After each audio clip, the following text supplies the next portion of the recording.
Your ship is well, that only Jolly Roger has been through hell. Yo ho, on an adventure we go.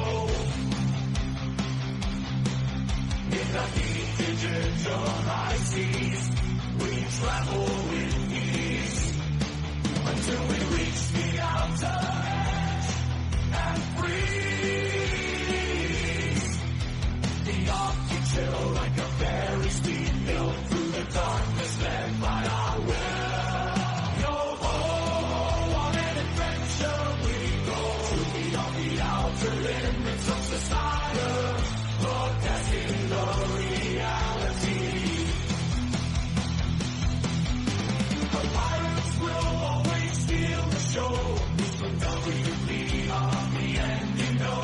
Yo ho, on an adventure we go. Dock our vessels in the Skullport Harbor. Lowland lovers will fight for you harder. Your old first mate went AWOL after a drinking field haul. The legacy of pirate radio is strong. I hope our mates will come along. The changes we seek may not be long. That is why I wrote this song. And we go ho ho, on adventure we go.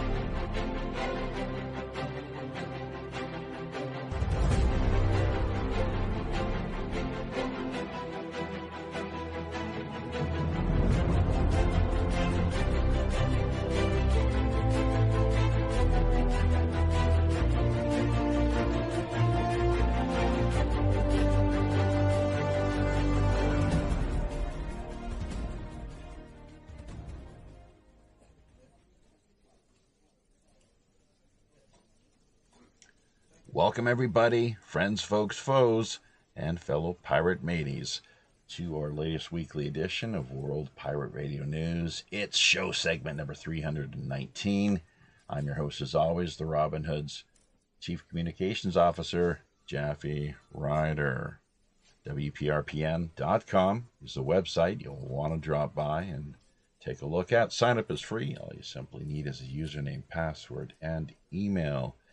If after that point you run into any problems along the way, do not hesitate in getting back to us via our main email, pirate1radio@protonmail.com. That's pirate, the numeral 1, radio@protonmail.com. We'll take whatever steps are necessary, helping smooth things over, get you sailing off in just the sort of direction you hope to be. Be sure as well to check out the show description, end of things. We've got a lot of really great practical and handy dandy, as we like to put it, essentially, URLs where you can stay in the loop and also help us out through places like PayPal. The aforementioned email address, pirate1radio@protonmail.com, is what we have configured with our PayPal. Patreon, we have merchandise that's available, t-shirts, coffee mugs, all that kind of good stuff. We always are open to accepting anyone's digital love and support. And on top of this, half of everything that we do manage to generate goes directly back to charity. How many other places have you heard that embrace this as a ethos and philosophy? Hashtag WWRHD. What would Robin Hood do? In case you're wondering, that's what it stands for. So, but we, really do rely on,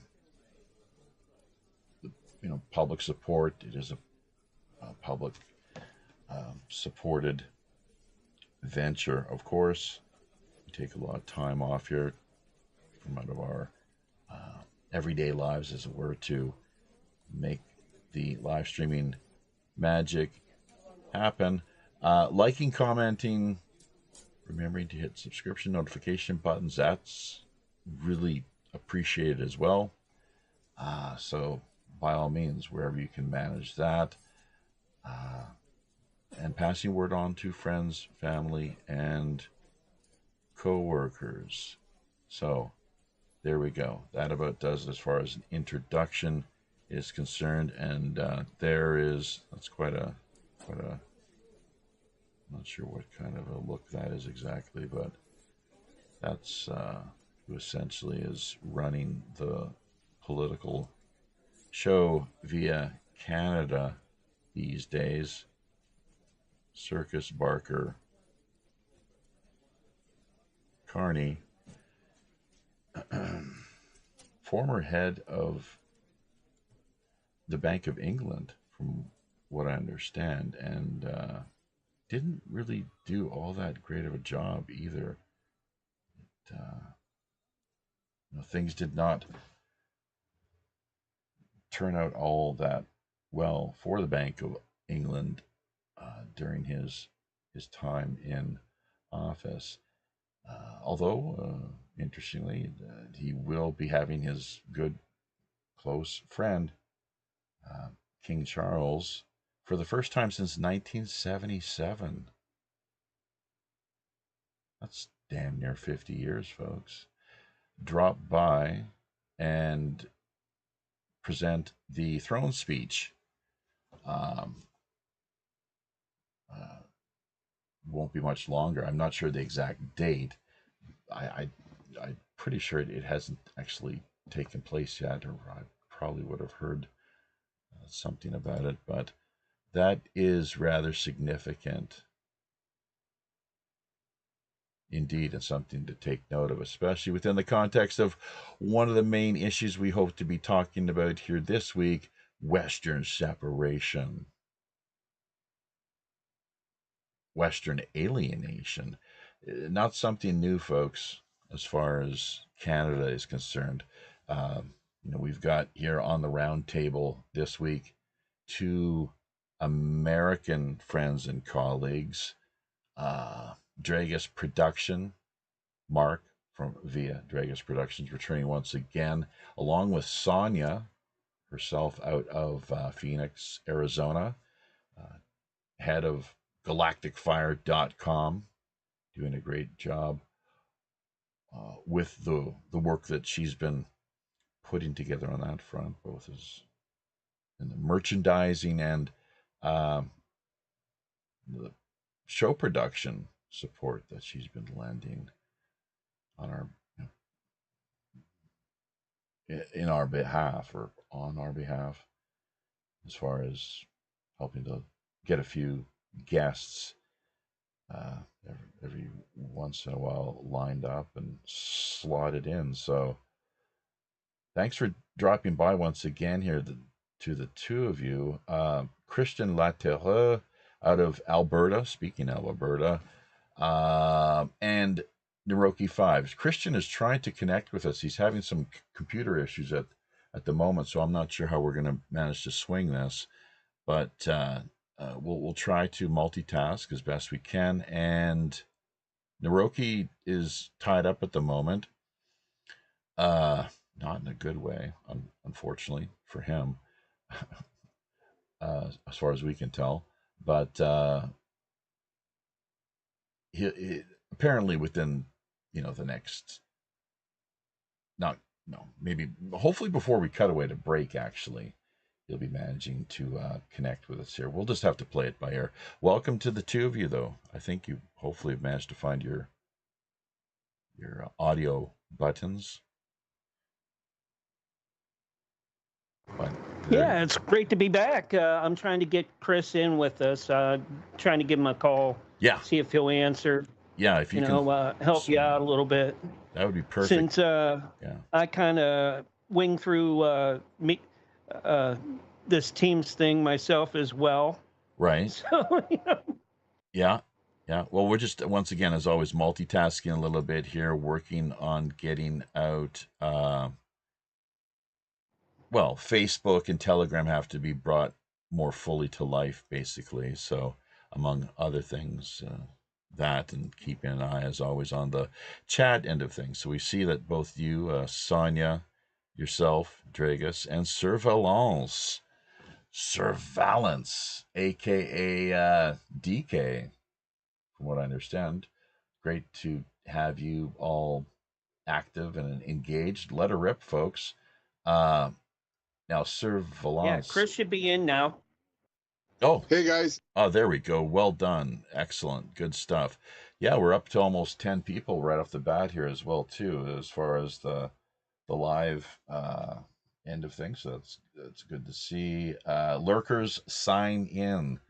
You know, we've only got a handful here in the peanut gallery, but you know, if you'd like to have your thoughts or comments heard, questions, and so forth, sign in. You can also call in via Teams as well. We'll keep you around at least for a couple minutes and have a lot of fun doing it, hopefully. So, just the only requisite. Do you guys know what that is? When with people calling in, it's the old Art Bell approach. I think, as he put it one night, a 2-drink minimum. That would be, I'm sure, a lot of fun for some, but no, it's actually a 2-drink limit or cap, because there's nothing worse than a drunk person, someone that's been alcohol impaired, calling in, you know, doing their thing. It can be funny to a point, I guess, entertaining, but you know, it's. I'd much rather, as with most cops, actually, if you talk to them and about the whole business, that they generally would much rather deal with pot smokers than drunks, obviously, and I think most of us know why that is. So, Christian, we had a chance to look at your PDF that you shared with us, your Camp Hero Montauk Boys story, and we'll talk a little bit more about that behind the scenes. But definitely, there's more editing that needs to be done. There's parts of it that we could, as just an example of what can be done, we'll put something together for you to listen to, and who knows? I've yet to record anything, but I've taken a look, and it it it uh, it stands to be quite promising. You know, positive. Well, it's a dark subject material, clearly, but Yeah, hopefully we can do a good job. yeah, I'm sure we will. And yeah, like with a bit of editing, it's coming along pretty good though. So yeah, should be ready pretty soon. Excellent. Yeah. Can't wait. So, well, yeah, you can't wait. Is that what you said? Yeah. Well, I can't wait to connect with Ann Diamond. Actually, is Yeah, I'll try again. well, no. I mean, we can. I'll do that. You could try, or I'll get on Yeah, top of it. I've just got so many things on the go here. Basically, I need I a. added her to the Facebook group, like in the Messenger. So like sometimes she posts in there. So yeah, send her a message or yeah, I'll arrange something in the next few days. Yeah. Which Facebook Messenger group? Hold on. The pirate. Blah, blah. I think You it's Yeah, Pirate not Radio Podcast. okay. The chat. Yeah. Okay, I didn't notice that. Oh, that's good. So, watch your ears, folks. We're going to just will we do this? This is hang on. There we go. It's just the default position that they have here with the audio. It automatically bleeds in, unfortunately. So with Facebook, there's nothing we can do in getting around that. Basically, in grabbing the URL, taking care of technical business here behind the scenes, and the same has to be done with Telegram. But after that's taken care of, there should be no more as far as little technical hiccups are concerned. So on top of that, Sonia, you have got hay reviews. Hay reviews. We've got Yep. him coming up this next Friday's. So you've done a yeoman's or yeowoman's service there on that front. Great job. And it's Nick, is it? That's right. Yeah, Nick, I think. Yep. Yeah. So, and we first heard about him, via the Corbett report, actually, with James Corbett. So, and definitely caught our eye. So it's one of his most recent reviews, actually, has to do with the Fabian Socialist Society. And, which, I mean, he'll have a lot to say about that, you can bet. I'm really looking forward to hearing his thoughts regarding that whole business, especially as it applies to what we're looking at currently within the context of, who recently came to power in Canada, essentially, Carney and his role in things, playing his part, as it were, and just the wider context and the more historic kind of the backstory on things. Has everyone heard of the Milner?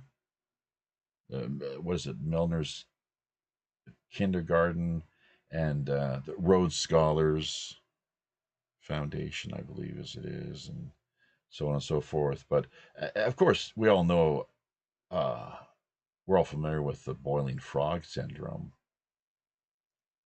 business. That's exactly what that's their MO, modus operandi. That's how they roll with just rather than a sudden bloody overnight revolution, so that they can achieve their what they're aiming for. That it's as what the Asians talk about, that the journey of 1,000 miles begins with a single step. So it's like the boiling frog, and you don't even know that before it's too late that you've been euthanized, put to sleep. Bertrand Russell was a major player within the whole eugenicist Fabian socialist movement,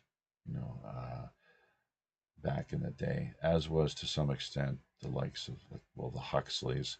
I'm not sure to what degree Adolfs was himself. I always looked at him as being more of a whistleblower, or just to the extent that he was saying, well, this is what they've got mapped out, or we've got mapped out. But more my sense was that it is mapped out, whether you like it or not. It's up to you how you respond, you the people, right? So does anyone have anything to say about the Fabian Society? Tony Blair was also, he was a major, and even to this day, long time Fabian socialist. Nothing at all. Crickets, eh? Did we lose everybody? What's going on?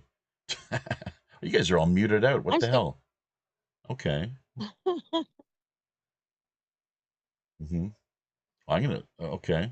Well, nothing. Yeah. I can't believe that. I'm shocked. Yeah. Yeah. I don't really know too much about all that stuff. So, Okay.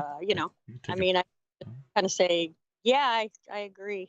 I don't even know what you're talking So, So, yeah.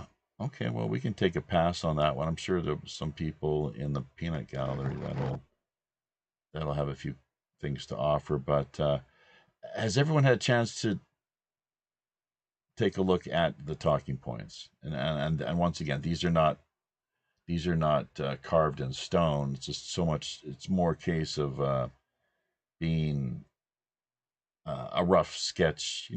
Some of the stories that we came across here via this end of things this week, as far as the news cycle is concerned, thought that would be a little, like, noteworthy, and including, if people are confused, a number of comments that we left.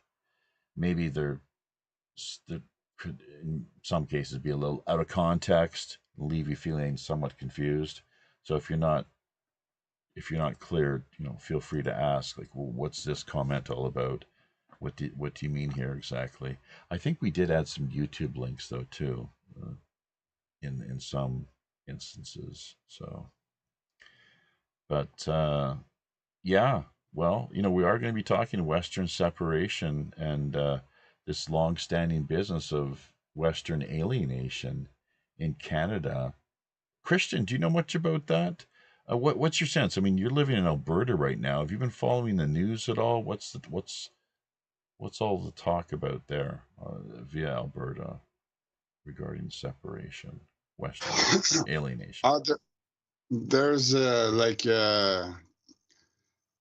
nothing definitive. There's a lot of talk about, but I don't have the latest updates on it. For the last week, didn't hear much. There's a lot of meetings and a good part of the population that are ready for to sign up. Yeah, go ahead. We just got Telegram on board. Continue. Yeah. So there's a bunch of people that are ready to sign up because people don't like liberal bullshit. So yeah. Mm-hmm. Although what the major issue or angle, a factor, I guess you could say, that I've really picked up on as far as what the news is reporting on are the natives. Yeah, but there's on the native parts, there's a bunch of chiefs that met up and did a show on TV, but at the same time they're not representing everybody.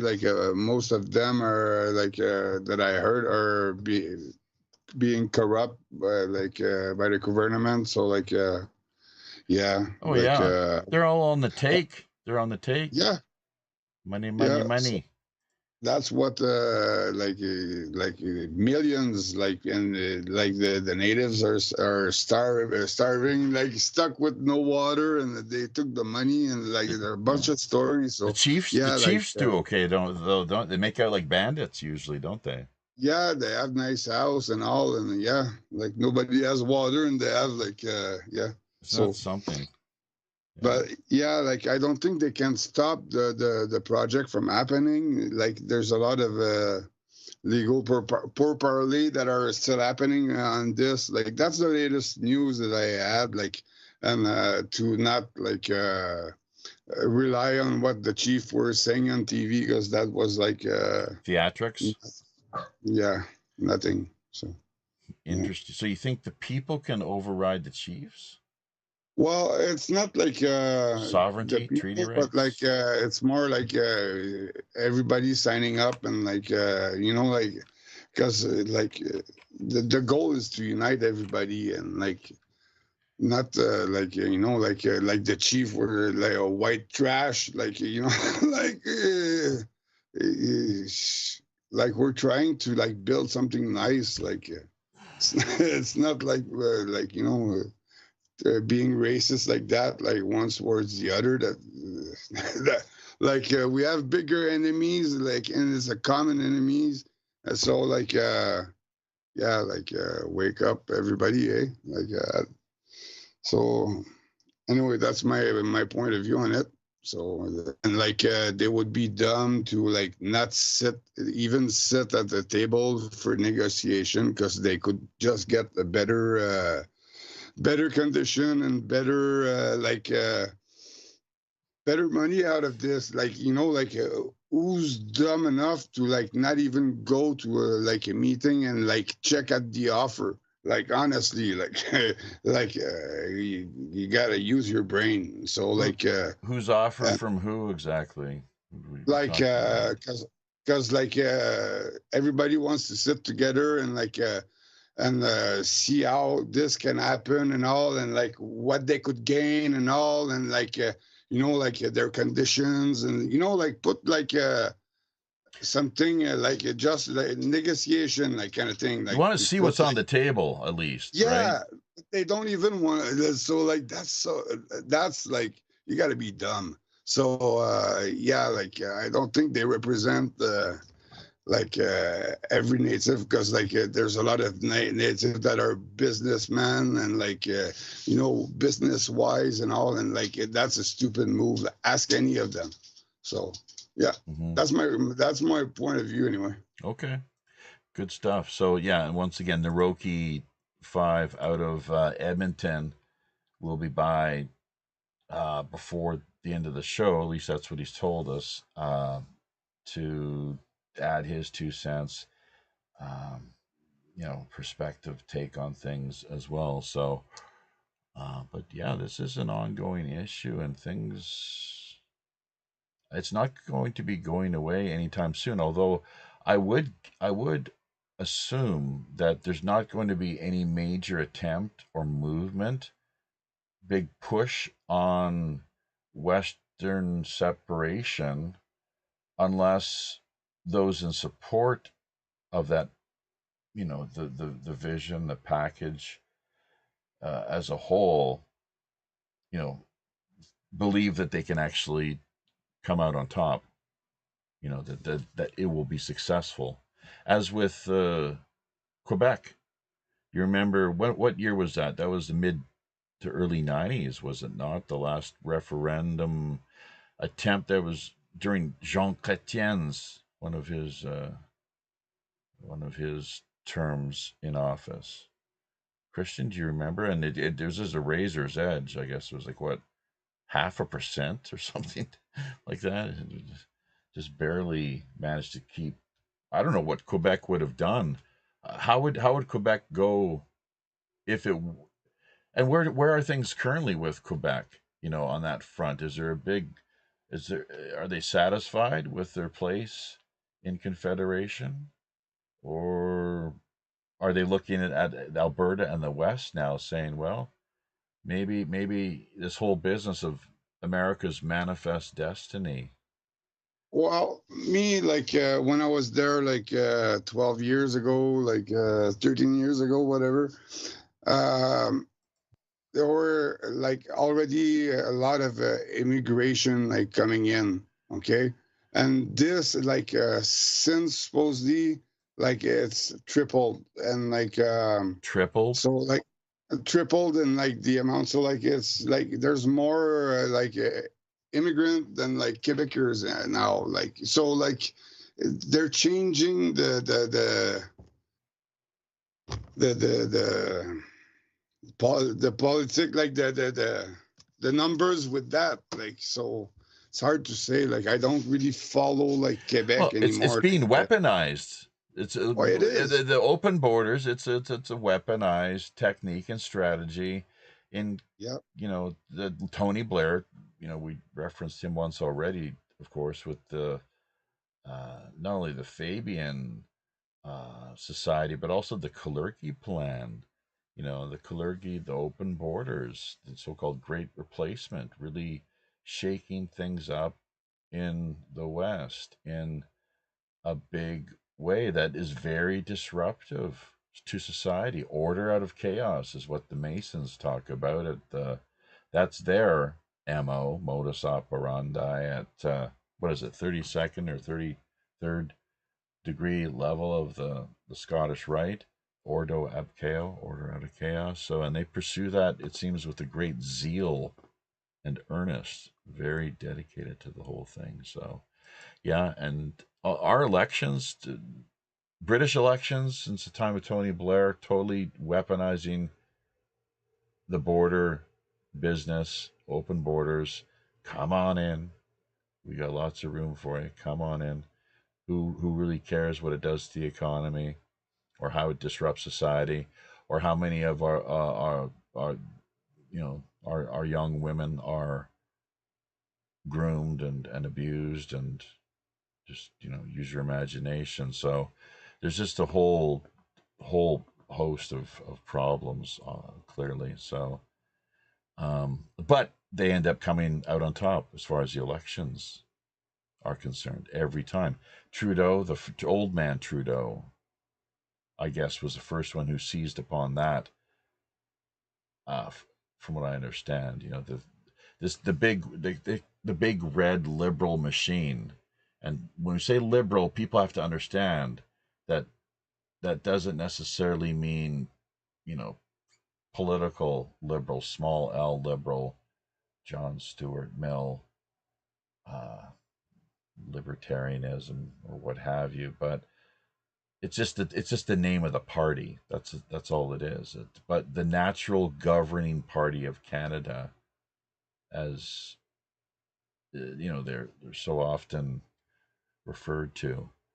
So and it's, yeah, sure. I mean, whatever it takes to win, right? I mean, who cares if you destroy your society, your country? It's I guess as long as you come out on top, it's good to be king, or so so they say. But anyways, there's a few more of these. Well, there's an on. You can take a look at this what I'm highlighting here at present. People that are watching on the screen, the business of bribery. Trump was recently in the UAE. That's one of the top countries, along with China, Saudi Arabia,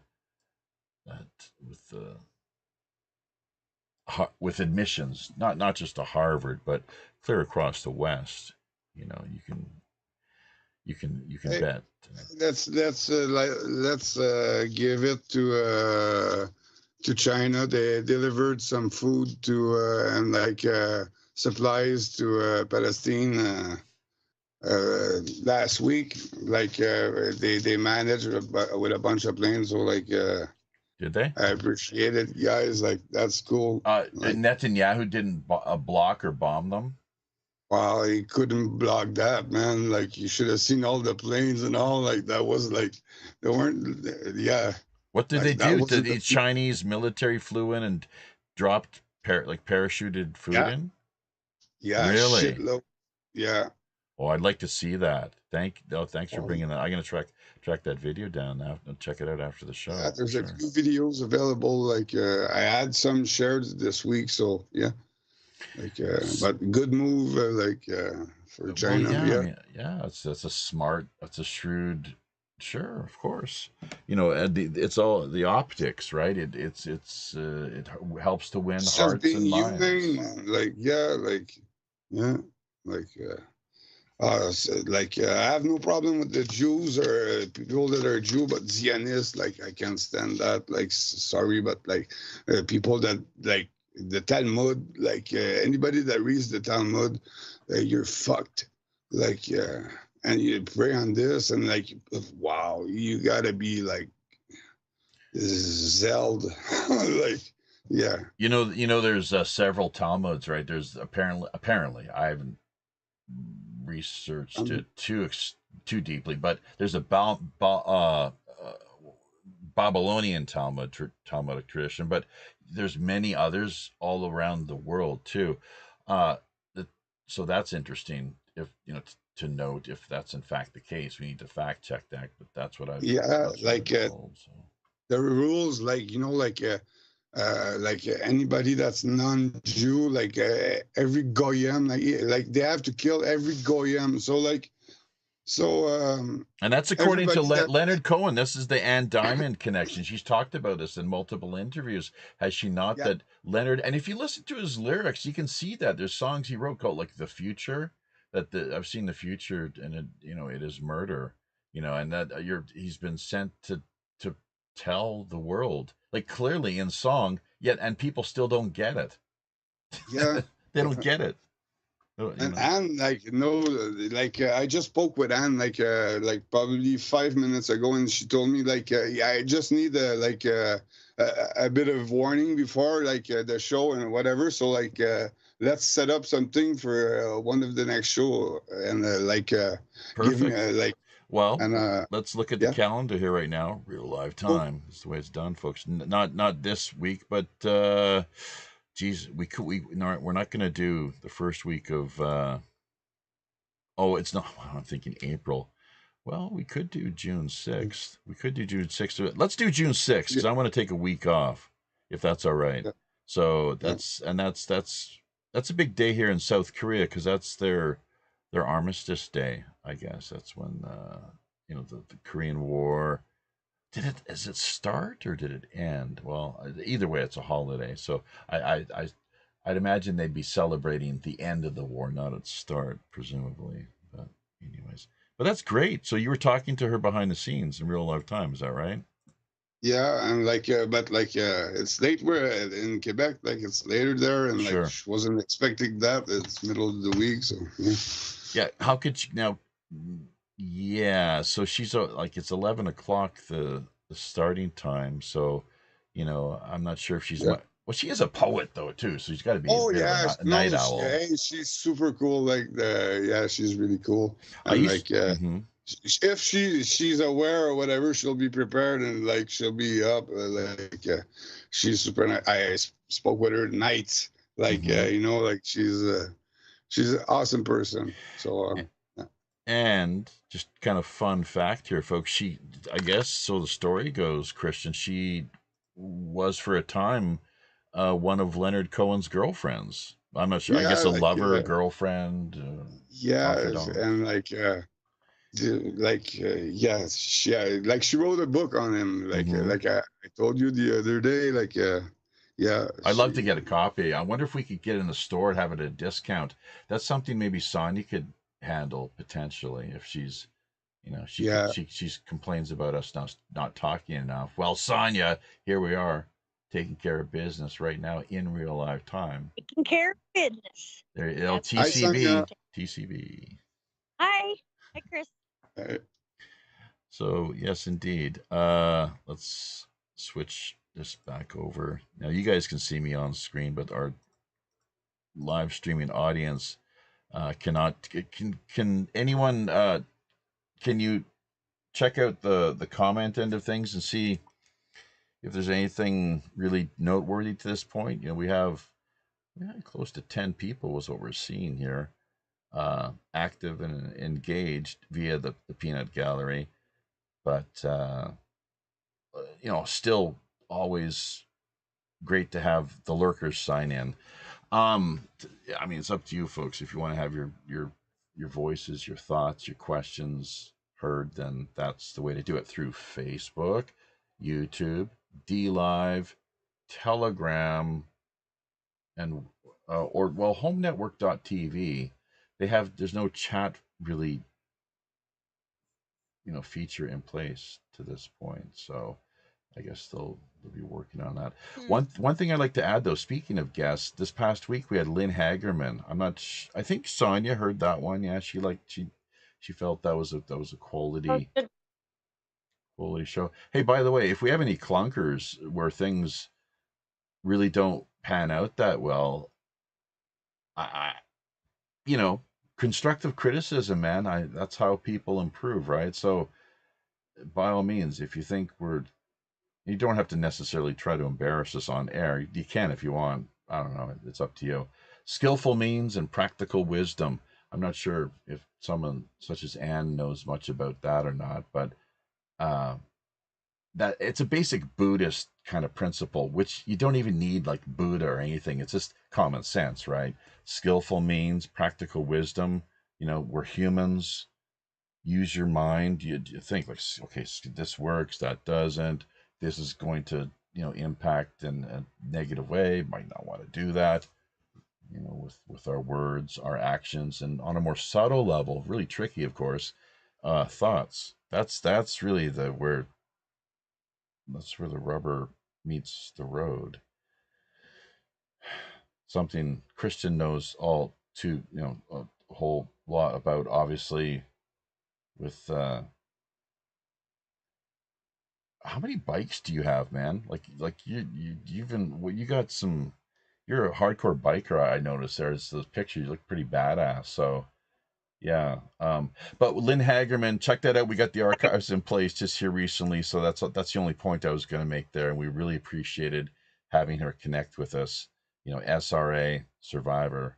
So someone that you, Christian, it's like we're this little this group, like yourself, Anne, Lynn Hagerman. It's all these number of people that so you have a support group, Christian, is that right? That you work with kind of in your own time. Yeah, well, I'm part of a few groups of survivors, Right. and also there's group therapy with Misha Johnson and like a bunch of other survivors that meets and do Zoom meetings and talk about their experience and all, and yeah. So there's a good community and more and more people that hear little parts of, and it triggers memories, and a chain of memories are coming back, and so it's pretty much all the same process. It comes through flashbacks, of parts of memory, and but at some point they get so clear, and it's not just short, so you're it gets overwhelming, and you got to go and look into it through regression hypnosis like I did was amazing in my case. You've done that, have you? How much? How extensively? Yeah. Well, it was one meeting. It was for an hour, and 3 hours and a half finally that lasted. So she removed all the blockage while I was under hypnosis, all the previous blockage that they made through the years, for different different traumas that were going on, and they were doing hypnosis to erase this from our memories, or so that we didn't remember, and she unblocked a bunch of blockage they made for me to not to remember stuff that was important, and yes, this changed my life. That's how hypnosis has been shown to work in that way, just as with stage magic, mentalism, hypnosis. We were trained from a young age.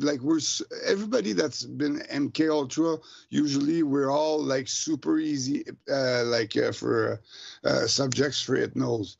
We'll fall under hypnosis super easily, because we've been they've done this. How many different people did this through the years of the training to us? So we're used to be put under hypnosis. So yeah, that's something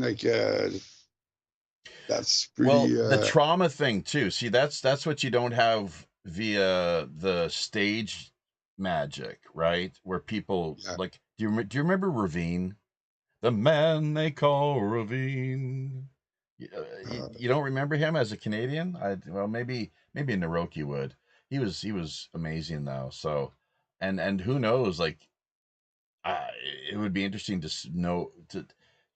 He was very public and high profile. He's even met with the Queen, performed for her, and this and that, and he was world renowned.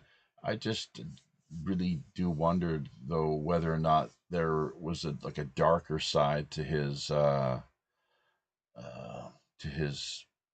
hypnotic pursuits and activities. So you know what I'm saying? Just like a covert, as there so often is. Like James Randi, as much as if honestly, in a balanced way, looking at his life and career, he passed away a couple of years ago, I guess. He's a pretty old dude. There's Miss Mai that do crowds of Olympic stadium full of people, putting everybody under hypnosis and stuff like that. There's major, yeah. Well, then there's NLP too, right? Yeah. We use NLP it seems we use NLP whether we know it or not. Just everybody does, just by talking, and that's why. And I'm no expert, obviously, but Zen mind, beginner's mind. There's certain every time, there's catchphrases like anti-Semitism, right? Totally meaningless term, but it just triggers people. It triggers people. Or if you mention like Hitler, and it's like, oh, trigger. Yeah. And so there's trigger words and terms, and they don't even have to be that obvious. It could be like something like, well, MK Ultra, I guess, butterfly. You know, it's like, ooh, butterflies. And then people, they go into what's known as an alter. Is that right? Yeah.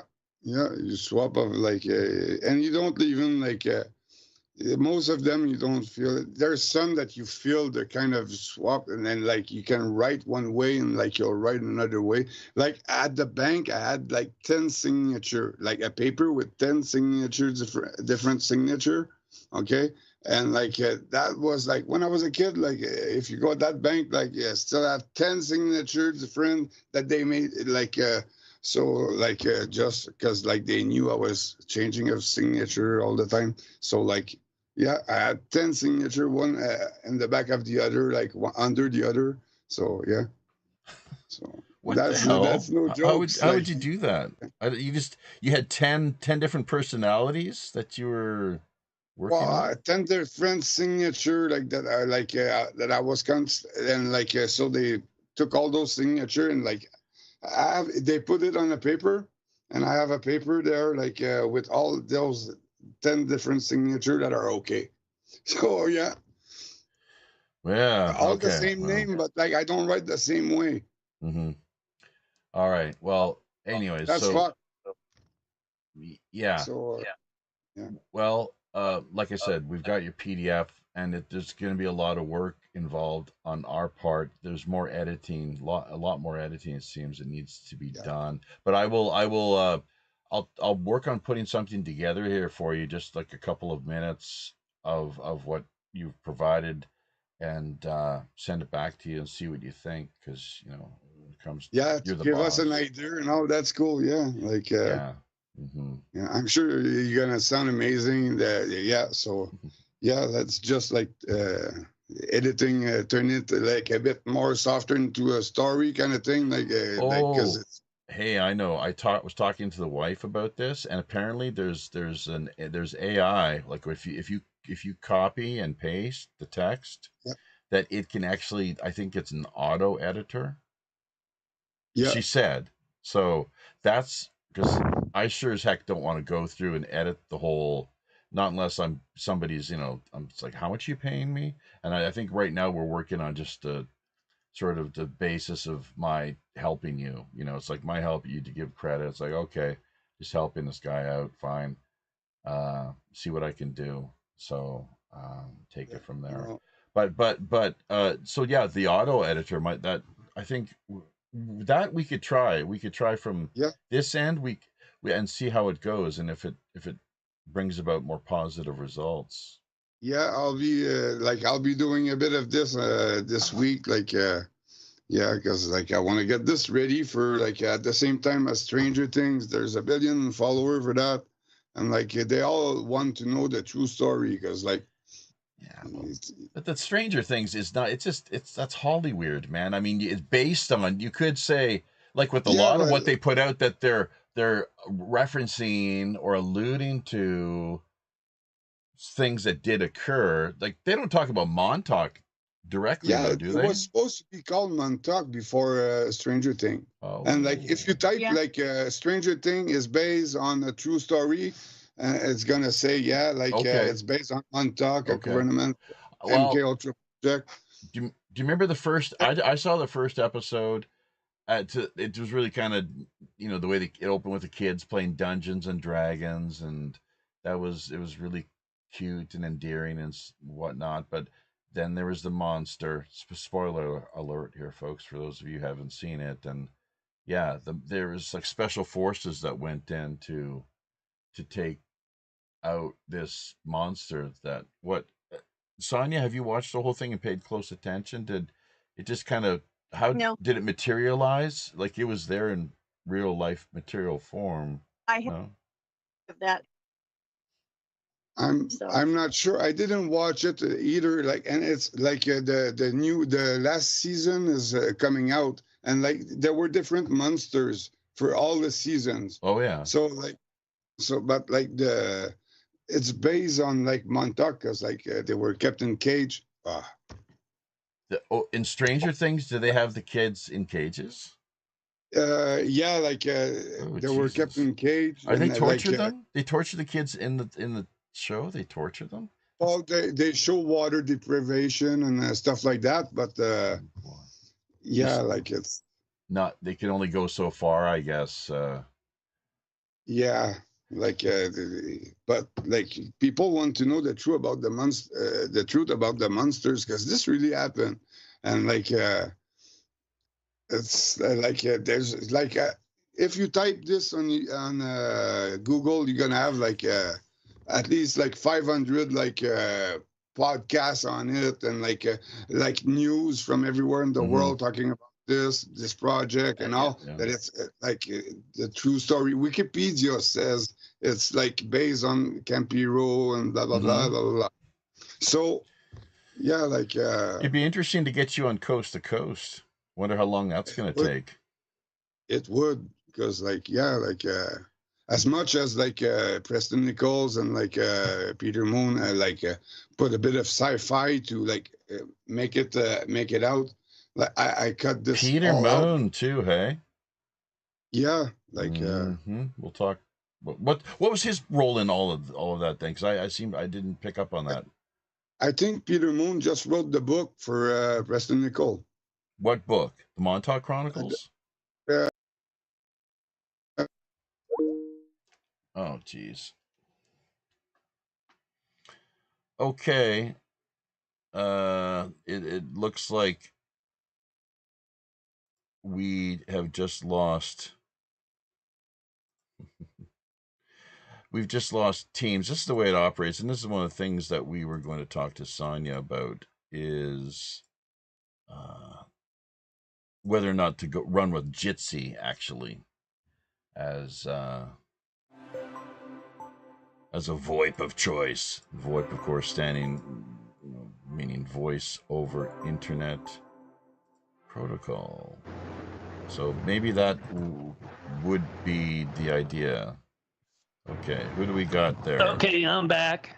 Oh, we got Mark. Yeah, we teams, good old teams. I guess it's an hour goes by in no time at all. So yeah. I don't know. I messaged you earlier about that and was like, okay, well, I guess you're not seeing my messages. No. Next time, just cut in. Feel free to cut in, because I did not see anything, and I was didn't realize how fast. Anyways, yeah, Robert Morningstar, is he connected with us here now too? Yes, there he is. Oh, hey, Robert. So you're all. Hi. Hey, so you've finished up with your chess game, is that right? Chess. I'm not quite finished eating, so I'll mute myself and okay. finish up, and then I'll come back. I'll just listen in and see what the screen is on. Yeah, well, we're trying. Yeah, thanks. Canadian, Western, alienation, separation, Western, independence potentially, but right now it's Alberta. Yeah. So Alberta, yeah. Alberta. Yeah, when I was hearing about that, I was like, and listening to some of these reports and that we get, it's nothing near what they were trying to do, and still are trying to do here in Texas with this Texas separatist union movement. All right.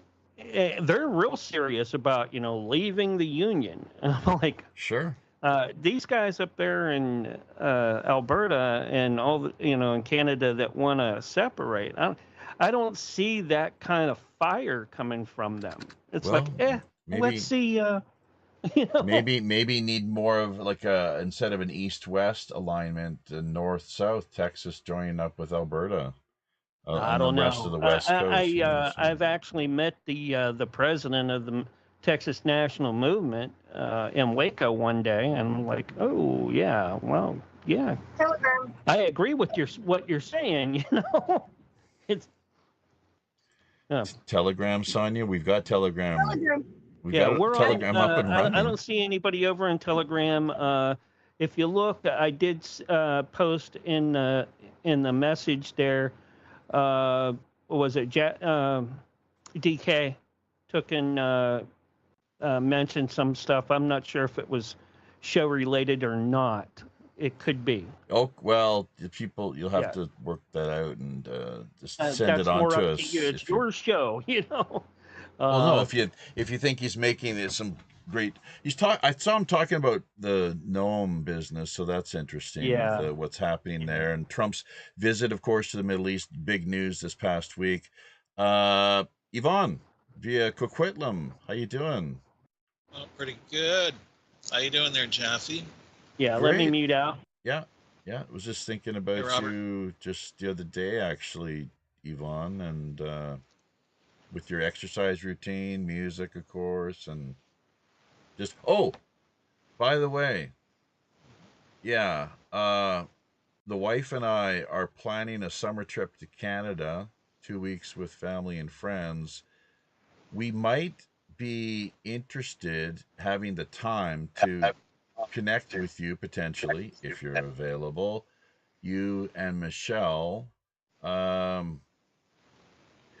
the first Sure. week for like for a day in August, basically the first week of August, second week of August. We'll talk more about that behind the scenes, Sure. one way or the other. Yeah, whether sounds good. yeah, Hang out. hmm Love that. yeah. I mean, if you And can, yeah, you guys can crash on the couch. well, it may be potentially there could because a bit of a layover with our just the way travel plans, the itinerary is in place. So yeah, or how far is it for you to transit commute to the airport? What sort of distance is it from Coquitlam to the airport? An hour and a It's about- half, Yeah, depending on traffic, but yeah, 2 it's about hours. 50 kilometers. Okay. Oh, well, okay. All right. And is there like a transit that runs out to Coquitlam or not? YVR. We can catch an Uber. What's so special about an Uber? We've never done Uber. I don't know, but What- you can. What do you pay? What would you pay for something like that? Why not just take the YBR if it's cheaper, right? YVR. YBR. It would be. You mean take the SkyTrain? Is that what you mean? Yep. Yeah. Yeah, that's a good way to go if you don't have too much luggage. No, don't. Traveling. Actually, no, it's about 32 kilometers Oh, okay. from here. Oh, well. But I mean, if you take the SkyTrain, you have to go downtown, and you got to transfer, then you got to kind of. Do you If end you're up- going north, then you have to go east. Yeah, and that downtown area near the bus station, I mean, it was pretty seedy when I was last there, like in the Oh, mid to late Vancouver's done. 90s. Yeah. I can It's just pretty scary. imagine where things stand currently. It's like I do not want to deal with Vancouver at all, Yeah. frankly, including customs. You Yep. know, nonsense. Because I don't have. It's not good. Let's just put it that way. So, but anyways, okay. So Western alienation, Canadian, the disintegration potentially. What are your thoughts, Yvonne? Glad you managed to connect. Naroki out of Edmonton hopefully will be joining us here at some point. We really should. I should have done a commercial break when. I'm bringing him in now. Here he is. Oh, okay. Well, maybe now is the time to cut away then to commercial break once he does connect, and then we can get things up and running as far as trying to really focus in on this issue of what's currently I'm being talked surprised about they so haven't much. separated so far. I mean, Alberta has much better reason to separate than Quebec ever did. And, Okay. and a lot of people here in BC and Saskatchewan also want to separate. So, about 33% of people in BC would like to separate. I had According to one I had it. But, I had a dream about the whole business actually, but it didn't involve Canada. It was mostly the Western states breaking off, a separatist type movement. So, Oregon, Washington, but I don't know. We'll see. Cascadia. Yeah, exactly. Well, there are two issues, Jaffe. One is, you know, like our vote has less power. Like a guy in Prince Edward Island voting, like they have so many seats in a very tiny little area. And then out here, we don't have a fair representation. They end up with all the equalization payments. It's like the West is being drained of its wealth and resources. And Alberta, you know, they pay the equalization, the payments. And then in addition, Carney doesn't want them to use, you know, not like gas and oil, etc. Yeah, that's just a bridge too far, isn't it? Clearly, when that's their primary. The whole thing is a fraud. Look, just to be clear, folks, and I'd love if anyone cares to debate this or take a contrary, you know, has a contrary opinion or view of things. It's straight out of the Club of Rome. This carbon business, it's fear porn driven nonsense, this elitist mind control, straight out of the Club of Rome. Look into it, folks. That's what they came up with years ago as far as being able to fit the bill, you know, I'm going to mute out Naroki here. He's kind of clicking and bleeding in a little bit, but and you're welcome to join us here momentarily, of course, Mr. Red Pill Nation Hangout Commandeer, fear not. But that's the deal, and that's what people have been hoodwinked, as the Masonic expression. That's what we, you know, how it all play our world, really. So many people have bought it, hearts and minds, and fear is such a.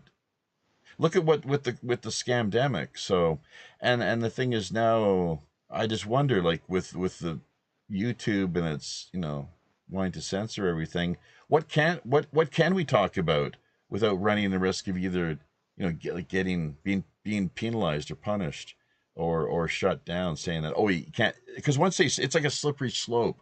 It's like you can't talk about this, you can't, like the scamdemic, can't talk about the election, you gotta you know, the Ukraine, you know, just carbon, the whole carbon business, like it's like, you know. Can I mention something about the election? That's what you're here for, and then we'll bring down to Naroki and then up to Robert Morningstar, and then we got to cut away to commercial break. Well, I worked the election in Coquitlam, Port Coquitlam, and from what I could see, everything seemed fair and all. But then a couple weeks later, they found this box in some guy's garage with all these ballots that weren't counted. Just one box? And, well, they found one. I mean, who knows how many, you know, other boxes haven't been found. We don't know what we don't know, right? But I mean, they found this big box of ballots, and, you know, and it was in the riding I was working in. I mean, it wasn't the school I was at, but I mean, you know, like, I'm like, my goodness, it's incompetence. It's crazy. You said incompetence? Yeah. Well, or just outright corruption. A bit of both, maybe. Well, as this person being charged with electoral good fraud? Question. I don't know. Elections Canada, they told, like, this is what happened. Now they're trying to figure out what to do. They're just scratching. That's just one example, too. And let's not forget, as Robert Morningstar... And in Quebec as well, there was that other lady who tried to vote, and it went to the wrong address. The postal code was wrong. And in that writing, there was like the one vote difference between liberals and separatists. One vote they won by. And so this one lady who tried to vote got returned to sender. And she reported it. So Elections Canada are looking into that as well. You know, it's just insane. Yeah, total, and she voted for the Bloc as well. You know, Bloc Québécois. It's just it does so much damage to the whole, not just credibility, but legitimacy is the operative word, in the eyes of the people, that you begin to lose the faith in the process and everything. It does make you wonder. Yeah. but it's well, I'll tell you, there was that secret RCMP. It was like a memo of some sort that was making the rounds, and it was leaked, but it had to do essentially with the state of Canadian society, and how things were getting to the point where people were on, getting quite close to revolting. So just putting the police on alert to things could flare up, depending on who knows what it would take, right? So set off a spark. Naroki, then up to Robert Morningstar. Naroki, if you're able to come in. Good to see everybody. Thanks. Yeah. Oh, hey, let's not forget. Well, Naroki's looking around for his audio button. He often struggles. Found it. There you go. It. Yeah. All right. Okay. Yeah. Hopefully, when you go to commercial, I'm gonna run across the street here to get some dinner for tonight. Yeah. Well, where I live in Edmonton, which is gonna be ground zero for most of this. I walk out my back door, walk to the street, which is right next to where I live. Walk north for about 5 minutes, and you can see the Alberta legislature building across the river. Need I say, considering what I do and what I talk about, I've decided I'm probably not going to be leaving Edmonton.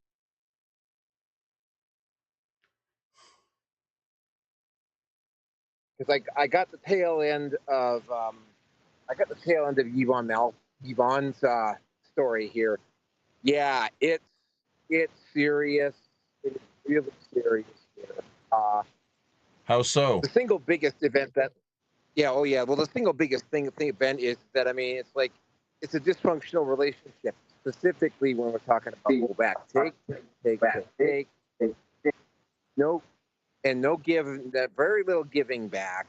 As a matter of fact, since Trudeau took power, not only have they not been giving back, but in fact, they have been outright interfering with the economy here to make sure that, that we're well enough off that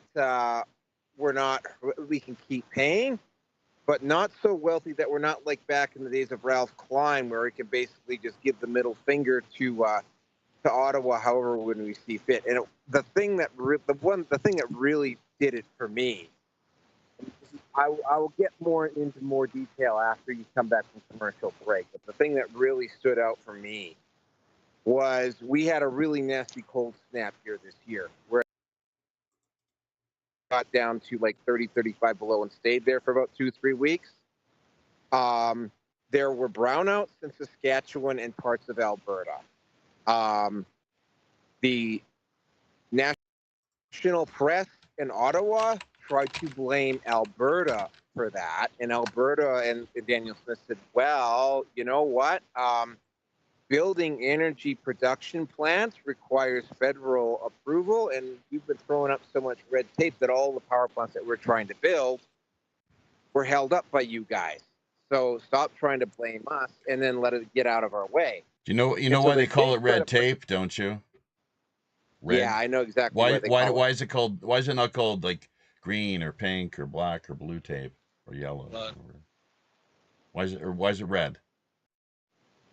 Communist bureaucracy. Yeah, I think that would have something to do with it. That's right. Yeah, the red. Yep. So, so then they proceeded to start up with these projects, and that Richard Guilbeault, who's not actually on the cabinet anymore, immediately started interfering in producing these plants, even though Alberta had a brownout. And Daniel Smith at that point had really no choice but to engage, notwithstanding. And while there's a lot more going on than just that, and the national media is trying to play this off as Alberta's just pissed because they didn't get their way in the election, because this immediately started happening when it became obvious that Carney won. Like, I wasn't even in bed yet, and there was already serious talk about Alberta leaving before I'd even gone to bed on election night. but I mean, Carney being elected and the way that he got elected was like the straw that broke the camel's back. And How I could so? get into more, but you need. Well, yeah, we will. Maybe when we come back from commercial break, you can flesh that out for us. Thank you, Robert. Just briefly before we do up our commercial blurbs. Well, just following the stream of consciousness that I've heard, I agree with you about global warming and the climate change.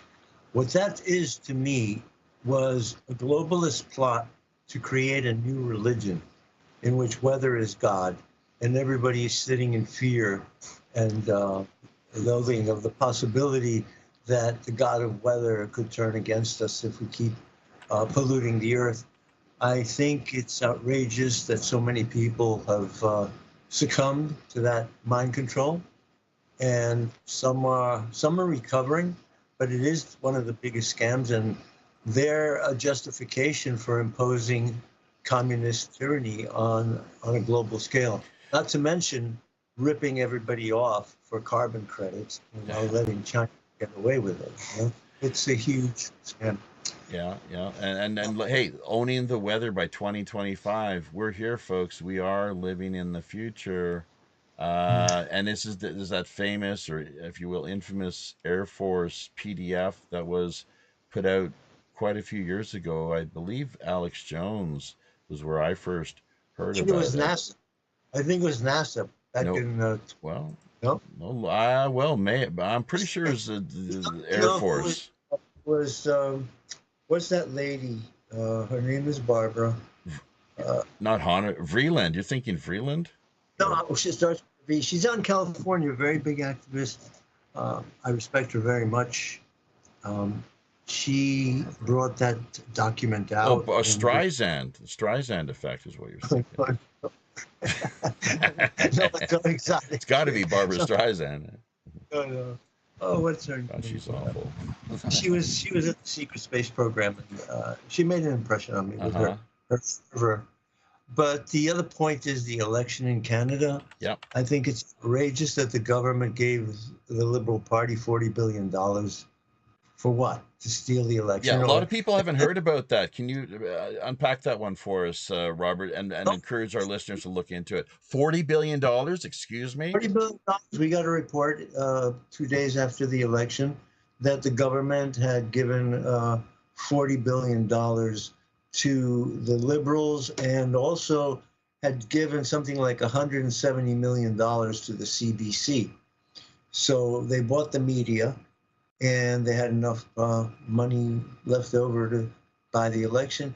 The fellow in Durham, in Ontario, the very night of the election, I forgot his name, but he's a radio jock in that Toronto area.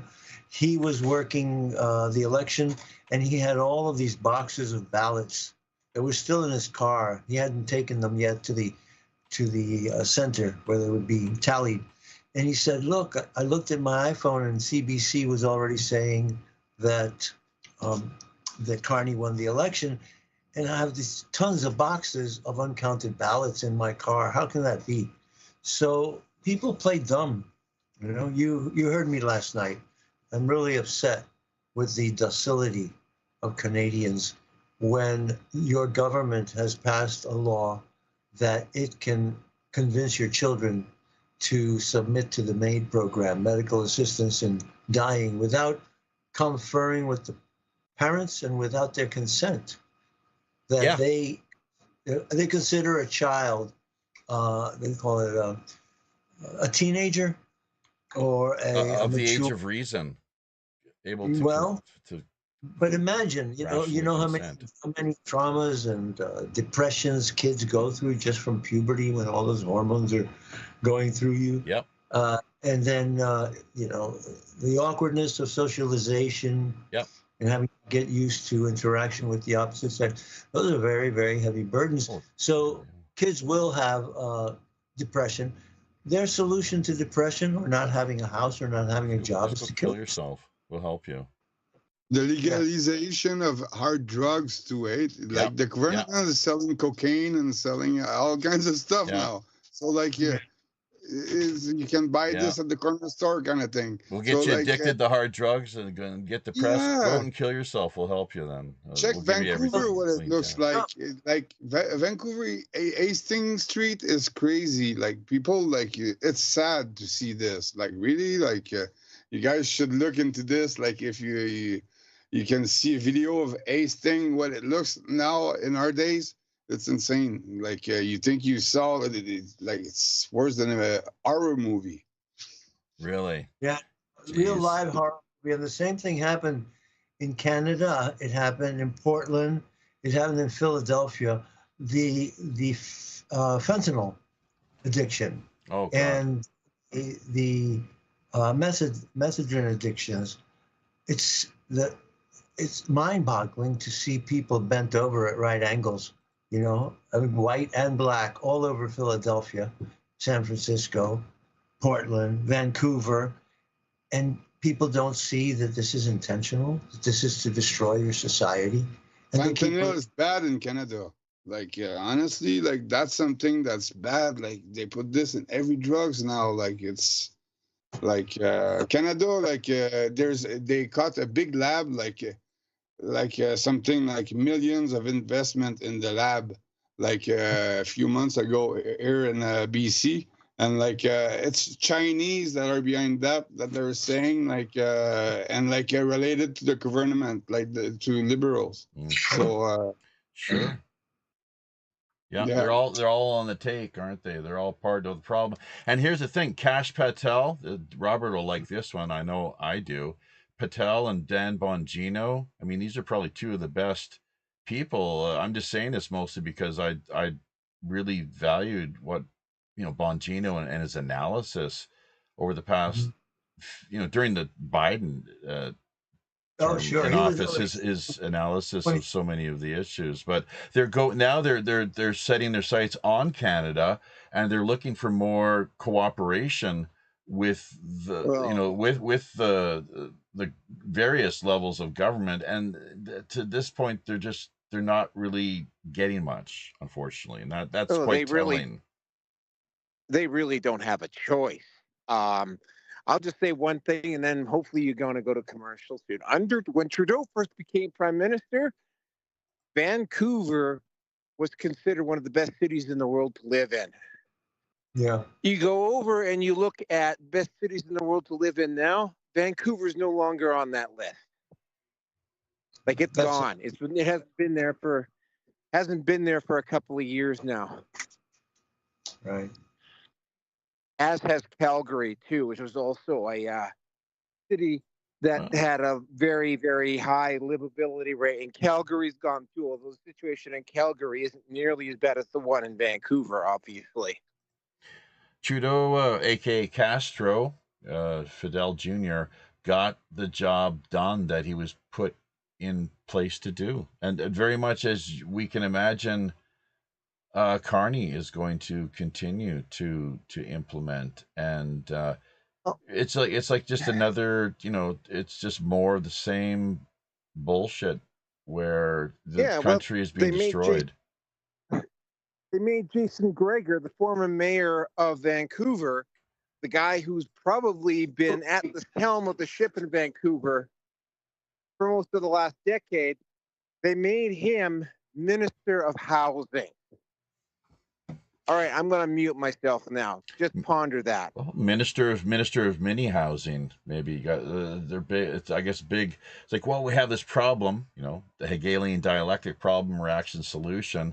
Not telling you that they've caused the made things what they are, now in the first place, but that they step forward then with a solution as if they're the saviors, of course, with the mini houses, I guess, whatever the technical terminology is, it's affordable housing, sustainable, who can argue with that, right? Affordable and sustainable. So, but yeah, let's now's as good a time as any, I suppose, to cut away to break and just briefly remind everyone that Red Dragon Herbs and Teas, with any order of $25 or more, you will immediately receive a 10% discount. All you simply have to do is let Ryan or his wife know of one of two things, either Pirate Radio or Pirate Code. That'll let him know that you qualify for the 10% courtesy discount. Meanwhile, over on the CannAsense Cannabis Collective front, 5813 is what it's best to take note of. That's our referral link, folks. So either recite it to memory or write it down, I suppose. 5813, CannAsense Cannabis Collective. We'll be back in just a flash. Do not touch that computer mouse or radio dial.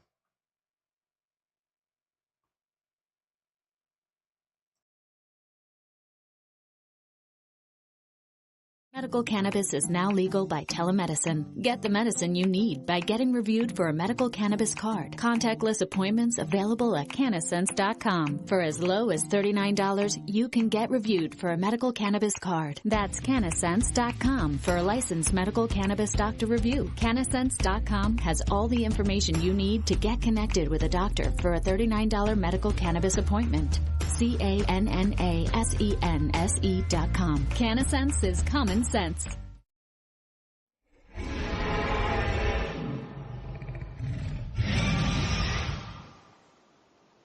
Catering exclusively to the Des Moines, Iowa area and beyond, Red Dragon Herbs and Teas is a small, family-owned business dedicated to the creation of only the finest quality artisan herbal tea blends.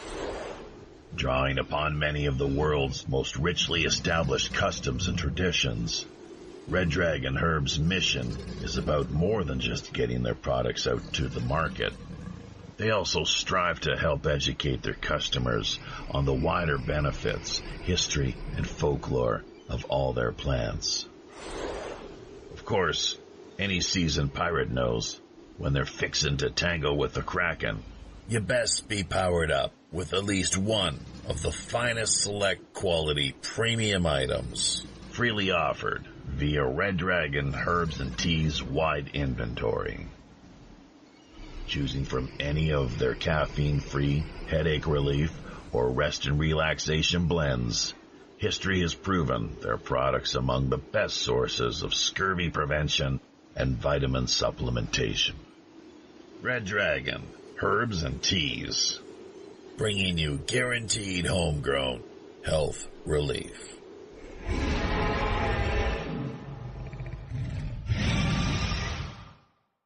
Red Dragon Herbs and Teas, bringing you guaranteed homegrown health relief. We are back with the final segment to this week's live streaming edition of World Pirate Radio News, show number 319, joined by a whole host of various peoples from around the world, both via the peanut gallery end of things, and as well as here in the real live chat roundtable. So, The Great Conspiracy, DB123, Surveillance, Sonia, Amosdale, 777, Jeff Lenz. What else are we looking at there? There's the Rodriguez Productions, and a whole handful of great contributors and personalities. So keep your thoughts, comments, and questions coming. And if you've got anything substantive that we'll be more than happy to address whatever it is that you float or put out on the table. So, Surveillance talking about Heaven Watch Hitchhiker's Guide for Ages. Actually, we sent a link via. Hey, Cap, I'm hearing a little bit of sound coming off the power mic. Just Oh, wanting to let you know. I don't okay. know. Is anybody It's else? coming from one of us, maybe. Yeah, Oh, I'm starting to hear it a little bit here in between when you got quiet. oh. Well, I'm not sure what to make of that exactly. If anyone else could contribute something or is I experiencing. don't hear anything disturbing. I don't hear anything No. disturbing. Okay, maybe that's all on your end there, Mark. I don't know. It might have been one of our famous alphabet handlers, Steve or Yeah. Gary, Or line noise. So Line noise. Steve or Gary. they do stuff like that to let you know that they're around. There's some weird things that have happened with us on occasion where we've actually, back the old days of Skype, there was a couple times where we had people cut in with conversations as if they were on an entirely different channel altogether, and it was really quite positive, bit of a head scratcher. So could be. Yeah, by all means, Skype wasn't perfect either, but hey, we I'm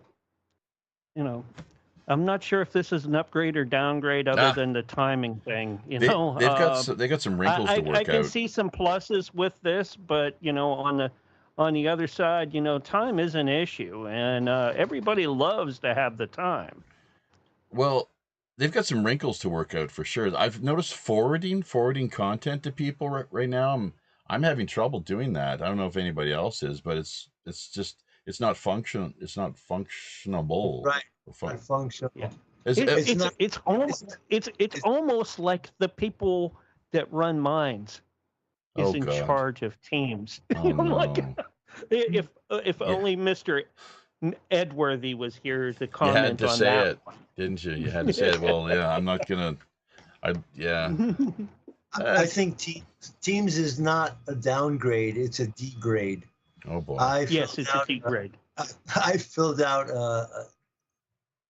a survey they sent me yesterday about how I felt. I told them I would never recommend it to anyone unless they want to ruin their business.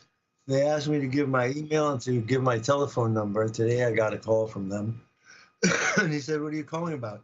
I said, "There was a wonderful platform called Skype, and you're taking it off the air, and you're substituting garbage for it. It takes too long to load up. The response time is poor. It doesn't record. I and a large group of radio hosts use Skype and we record our programs, and you don't let us record. Then we interact with your AI, and your AI lies to us and points us in the wrong direction. Eventually, the guy just went silent and disappeared. Since they were recording the conversation. I guess he didn't want any more of that torrent of truth being recorded. But that's what it is. Well, we're making our way through shows. Was his name Gary or Steve? Gary or Steve who? Exactly. It might not have actually been from the team support group that you got the call from.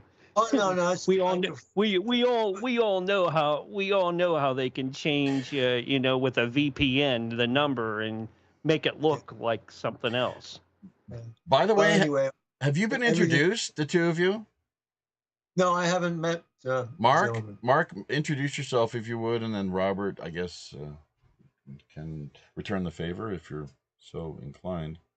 I think. Hi, I'm Mark from Dragus Productions. I have shows also that I produce. Anything from Censorship Sucks to Paranormal Intelligence Agency and the Vixen's Vault, along with Debbie Perkins' radio show. So we get out, and I'm surprised we haven't had you on already. Well, where do you live? Where is Dreyfus? I'm in Central Texas. What town, if you don't mind saying? I'm between I'm between Austin and Waco. Okay, enough. Okay. And he's a former former military vet who's seen a good part of the world in his travels, and yeah, a lot of great insight stories to share. And, Nice to meet you. As you know, I have radio shows, and I've been on Revolution Radio for 8 years. And Jaffe is invited to be a co-host with me on Mondays, and so we're part of a network. Yeah, I know about Revolution, and I've had a lot of former hosts go over, and then some come back, and even what's the other one? GRA, KGRA. Yeah. mhm. Yes, I have hosted work in between with that as well.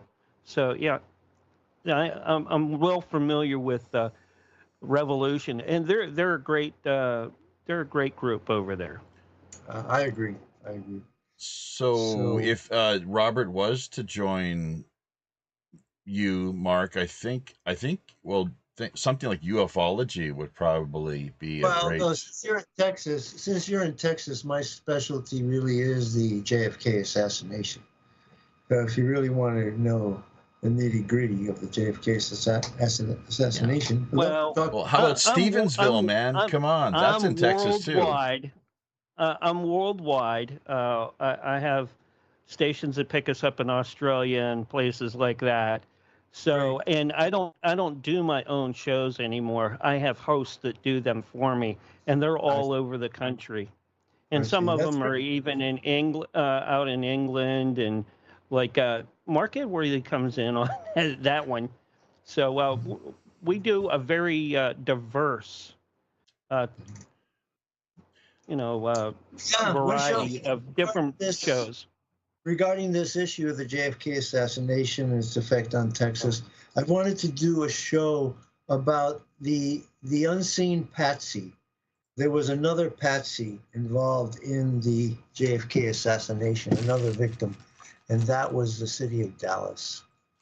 The city of Dallas really suffered. It was targeted to become associated with one of the worst crimes in history. Dallas was a wonderful city, and it loved John F. Kennedy. So I'd like to do a program, and I intend to, about how Dallas was chosen. It could have been any city, and any city would have suffered the same consequences. Right. Well, I can pass you on to my host, Nancy Planetta, who's worked with Ghost Hunters International and Ghost Hunters, and she has her show called The Vixen's Vault, which will be on tomorrow. And I'll drop your name to her, and we'll get to see if you'll want to come in with us sometime. Sure. Alex, I love to talk about ghosts because we're usually only on Wednesday nights because that's the slot that I have.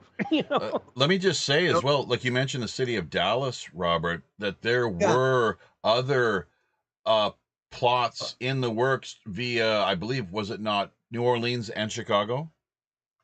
New Orleans, Chicago, and Miami. They had to stop the plot in Miami on November 18th. And then Chicago, there was a tip-off, so Kennedy didn't have the motorcade in Chicago. His black Secret Service man, the first black Secret Service man to serve in that capacity. His name escapes me at present, but Abraham Bolden. Abraham Bolden. Right, yeah, still alive, I believe, getting up in years. But he played a central role in helping to blow the whistle on that one. Did he not via Chicago? Yes, and he paid dearly for it because the federal government railroaded him into federal prison for a couple of years to silence him. Oh, my. That wouldn't be the first time, would it, either? That we. Well, getting away with your life is lucky in that case. I guess it is. That's right. Yeah, that's right. This time. Yeah, there were people knocked off for 10, 15 years afterwards. It's interesting that the mafia principals who were involved, actively involved as shooters in Dealey Plaza, they suffered really gruesome deaths around 1976 and 77 because they had to be silenced. And I'm talking about the Chicago Mafia outfit, which is what they called themselves. the Chicago Mafia outfit that was working for the CIA. So when the House Select Committee on Assassinations came up in 1977 and started calling these guys, they were eliminated in very, very gruesome forms. De Morgenshield, although not mafioso, he was more, was he not white Russian nobility? But he with apparently with someone, if you can believe this, of all people, Bill O'Reilly. Have there not been did he not make the claim of having been on De Morgenshield's doorstep and hearing the gunshot, or just showing up quite shortly after the event? That was an investigator. That was an investigator, Gaten Fonzie. He was investigating for the House Select Committee on Investigations. He had made the appointment with De Morgenshield to interview him. But I don't think he heard the gunshot. He wasn't that close. Oh, well, there's other things that have been printed that maybe are not accurate then, that I think. But that's a very dedicated investigator. I met Gaten Fonzie in one of those conferences, I think it was in Dallas. And it actually hits upon, it's a major problem of people wanting to insert themselves into the narrative. Potentially. Like, maybe is there something that O'Reilly, I think it was Bill O'Reilly, wanted, potentially, let's just say, he did. As an example. I recall. You're right. He was a firebrand. O'Reilly in the 80s, he was one of the reporters who was really pushing for investigating the JFK assassination. And he's written a book regarding the whole matter too, hasn't he? He's written a whole series of books to kill Kennedy, to kill Lincoln. Yeah. And I'll tell you honestly, I loved O'Reilly. I watched him for years, and then he started with this killing series. But the ultimate hypocrisy is watching him at Christmas time and said, Christmas is coming, and my book, Killing Lincoln, or my other book, Killing Kennedy, would make the perfect Christmas gift. And I said, Bill O'Reilly, you're such a sellout. Can you imagine that? Well, I guess if I was in his position, I'd probably do the same thing. I mean, as a Christmas gift. Yeah, maybe not as a Christmas gift. Who knows where you? Yeah, so. Oh my, we've got 15 minutes here, folks, is what it's saying. So, that's just how. That's how Teams is operating. One of the things we definitely like to get done before we wrap up is and you forgot to remind me. Almost let this go by the wayside. This video that you put together in support of Nick, aka Hey Reviews, who we've got coming up this Friday. Why don't you fill our listeners in a little more on what they can be expecting? Nick's pretty cool. He writes music and he actually gives it away for free. He's got some pretty groovy tunes, and he also reads books on his channel, and interesting books too. And he's got a whole library that he's delving into, I guess. So he's all about that, actually reading books and maybe, getting off your device and getting out into to nature and things like that. So it should be a pretty cool show. One of the things that he emphasizes as well is that, they the proverbial, powers that be, could potentially take us offline. Yeah. I mean, that's ultimately what they're gunning for, is what it would seem here. Let's not kid ourselves. That at least we'd still have our books to read. And but that's, of course, when we enter into Fahrenheit. What was that book, Fahrenheit, 9/11 kind of territory, I guess. So. Right. Fahrenheit 451. Fahrenheit F off. Fahrenheit F off. Yeah. Well, yeah. So anyways, okay. We've got the video here. We're going to try bringing it up. We've been having some problems with this VLC media player as of late, and leading to a whole number of technical issues, but let's see if we can queue it up and ask everyone to mute out. Of course, this runs for close to a minute. It's really great that you took the time to put this together. So yeah, it'd be a shame if we didn't,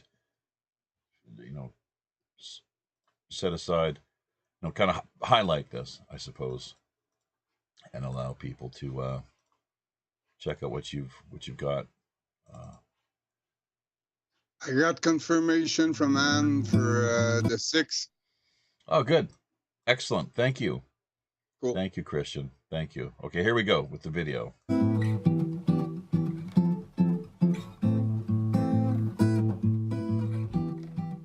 We have been cut off from a coherent narrative of how we got here and who we are and what's going on in this place. That has all been hidden from us and occulted from us, and it is my feeling that the best place to rediscover that is in the books. Hence why the subtitle to this channel is Truth in Books. That's what we're trying to find. We're trying to unearth and dig up some little nuggets of truth. At some point in the future, the internet might get locked down, or some of us might get locked out of it. But no one can lock me out of my books that I have here sitting on my shelves behind me. And so my research and my learning can continue for the rest of my life. And the knowledge you've gained.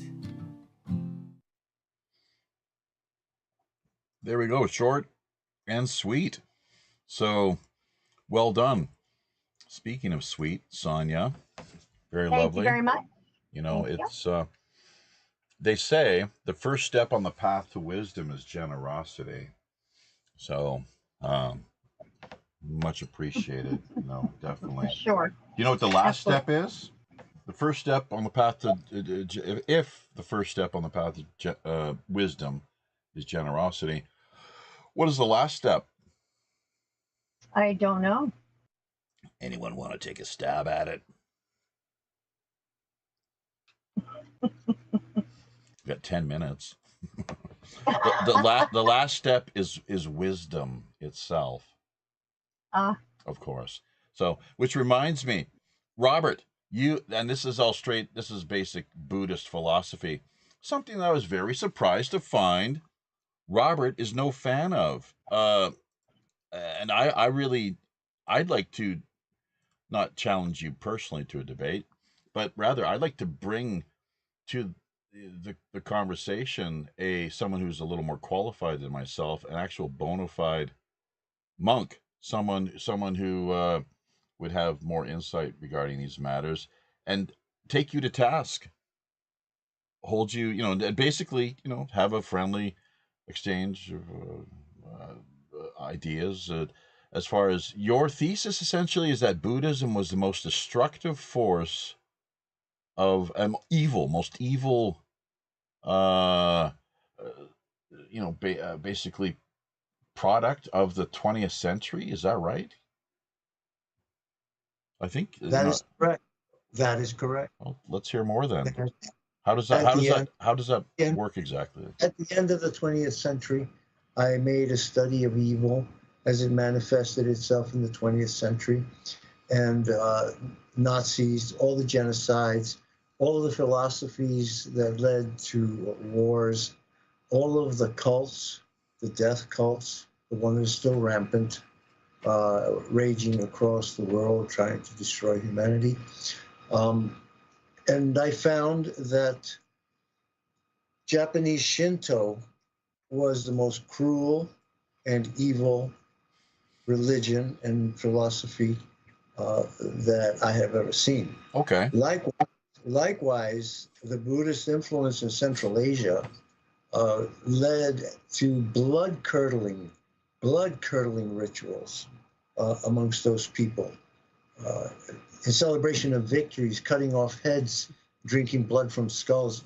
That was still happening in the 1920s and 30s. You're talking about the Bun, though, are you not, of Tibet? The Bun basically was overwhelmed by Buddhism. Buddhism is an overlay on the Bun religion. It's syncretic, his product, that's right. Kind of synthesis in some ways. Bun was more primitive.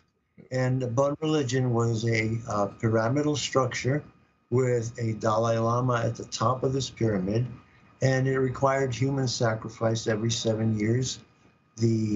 All of the sects, the monasteries, had to pledge fealty and obeisance, subservience to the Dalai Lama, and they would have to send delegations to Lhasa every 7 years, and every 10th man of those delegations was sacrificed for an offering to the gods, the Dalai Lama's gods.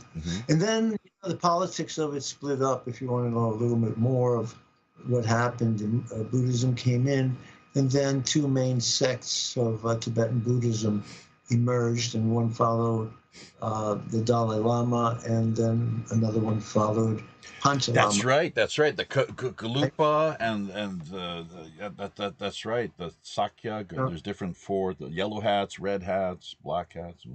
Let me tell you this: they're two main saints, Maitreya and what is his name? Well, let's talk about Maitreya. Okay.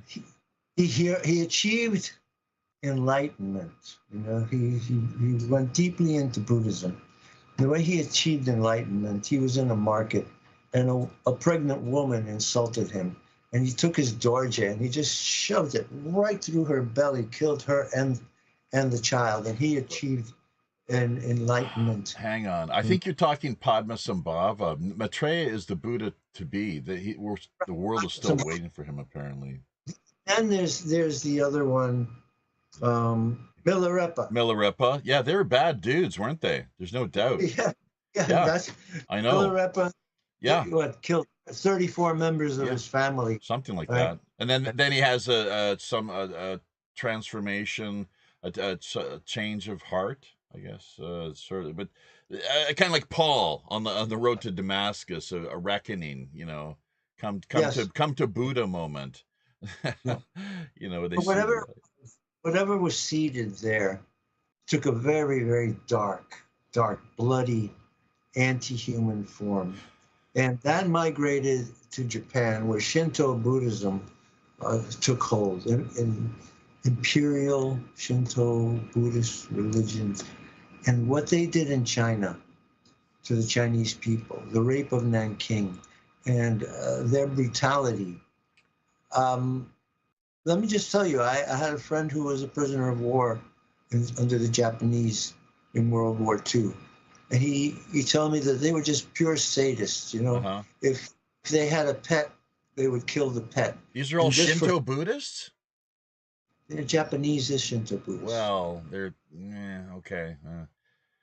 Anyways, so... Anyways, they delighted in torture and killing people in the most unusual ways. Oh, yeah. And my friend was still traumatized because he saw them take a hose and put it up a soldier's butt and turn on the water until the guy exploded, just laughing. Wow. Hysterically. Well, but you know, that sort of thing happens. It's in, I mean, Ukraine. Look at Gaza. Look at the way that these people, they're treating other humans. But you know, it happens every time you find conflict of that extreme. Communism and Buddhism are fundamentally the same thing. The other thing that I talked about bringing people primal. Yeah. War is hell. The other thing about Buddhism that I told you is that it numbs the soul. It numbs the conscience. It tells you that everything is illusion. Nothing really is real. There is no good and evil, and not to be judgmental. But what about the 5 precepts? No killing, no stealing, no lying, no sexual immorality, and no intoxicants to muddy the mind. Like those are clear. You know, like you don't transgress. It's to adhere to that. How many? The other thing is subservience. Christians, all religions are the same in that sense. Lip service. The subservience and the idea that everything is fated, that karma is predetermined, it leaves very little room for free. Well, Okay. We'll talk more about this later. We've only got 1 or 2 minutes left here. I'm really fascinated, though, by your take and position. I find this challenging and worth further reflecting upon, investigating. Clearly, not, I'll have more to say regarding these matters at some future point. Last comment. Jesus said, by their deeds you shall know them. We'll look at the deeds. Okay. Absolutely. That's right. Of course. Yeah. So, and Buddha was the same. It's like he can't help it if they claim they claim to be one thing when they're really not. There's a lot of imposters and hypocrites. So, Naroki, 1 minute here. You want to jump in? I think I'm gonna sum up everything in like a minute. Do we have to restart Teams for another reboot? Possibly. Yeah, we probably will. I guess we might have to. So stand by, folks. I wasn't really planning on taking it this extra mile. Jesus also talked about that, I believe, as part of the Beatitudes, the Sermon on the Mount. Go that extra mile. So okay, JC, go ahead, Naruki. Well, I mean, if you want me to go into detail about this, maybe we would wait till after you guys have come back from the restart. Yeah, and get a little closer to the mic. Actually, I'm. Hold on a second. You're on that. You've got your technical setup is not. You got to switch it over. The way you did last time. No, here's the thing. There you go. All right, how's that? There you go. Yeah. All right, yeah. All right, yeah. So, it's definitely a mess. From a personal point of view, since the election, I have been called a race traitor, a Russian asset, a Satanist, and somebody called me a Satanist. Because you're part native, you're like Métis or something, aren't you? So they like you can't win. Yeah. You can't. I'll tell you something else.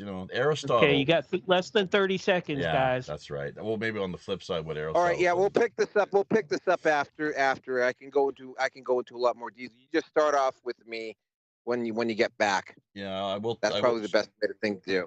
Okay, I will say one more thing just before we break away. That sometimes Telegram, it runs like the feature show we did this past Friday night actually carried on forever without cutting out. So that was a real shocker. It just didn't stop, this time, of course, as people watching can see that it did pretty much right on time. So we're going to take just a quick look here at the peanut gallery while we work on reconnecting with the roundtable contributors, and it's been a pretty active show this go round. Episode number 319. So blaming Buddha is just mind blowing. That's funny. That's good though. Yeah, I wouldn't blame the Buddha. It's like you got look how many people do crazy things in the name of Christ. Or whoever, the name of their God. So, but, the evil ponerology is the term, I guess. And there's quite a history to that from what I understand. The power ponerology, or the ponerology of power, I guess, just evil essentially. So, it's pretty wild, how it, it just people. It makes people quite sick, actually. And they're just following orders. They're just following orders. That good German syndrome, or good Jap syndrome. Can you say Jap or not? I don't know, but we did yesterday in class here. Actually, was well. I'd say I would remind you that the Nazis under the surface were deeply involved in Tibetan Buddhism. Yes. Sure. They were tied in directly to Lhasa and the Dalai Lama, who to address Hitler as king, and sent a delegation of the Green Men who died in Berlin. So they were into really, really dark stuff, you know, trading blood, sacrifice for down level power.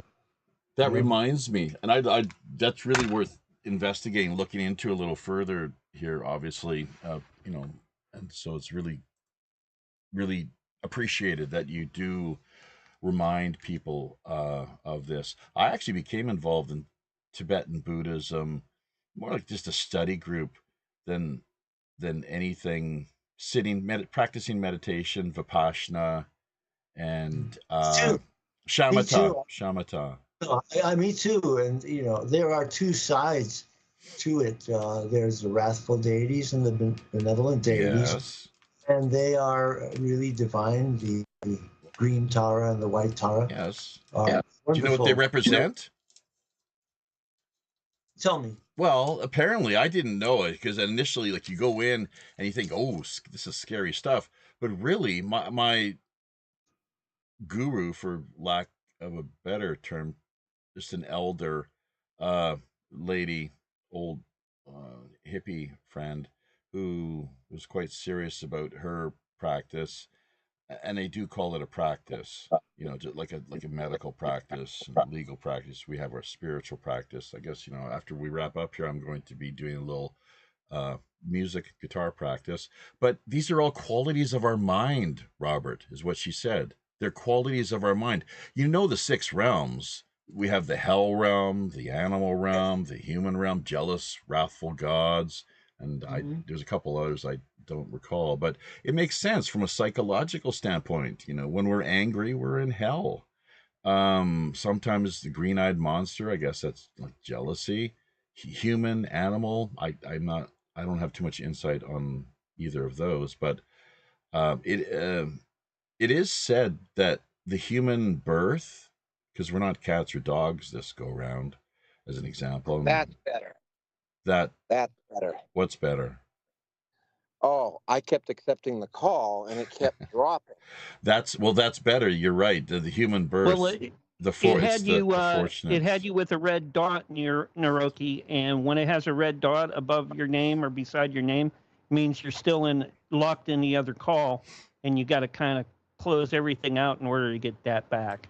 That's just one of these things. All right. Okay. We'll work out the kinks over time. It won't automatically switch between the deals. You have to close everything out and then come back sometimes, especially if you're on a phone. Sorry about that. Yeah, I am on a phone. I'm actually at work right now, so. We'll work out the kinks over time. Has everybody, and also Jitsi is definitely on the table as far as possible, you know, potential VoIPs, you know, voice over internet protocols rather than Skype, AK now, Teams, or what have you. We've got, in the last segment here, we've got these talking points. Trump, of course, making big news. It'd be interesting to hear Robert's perspective regarding, I mean, I don't know, like, say what you like of the guy. He's managing to get a lot more done, it seems, in a positive way than any of these other professional politicians have up to this point. You know, he's been out there shaking things up and really making the rounds and he's a deal maker. He's a magician. He's that too. He's good at it. Yes, right.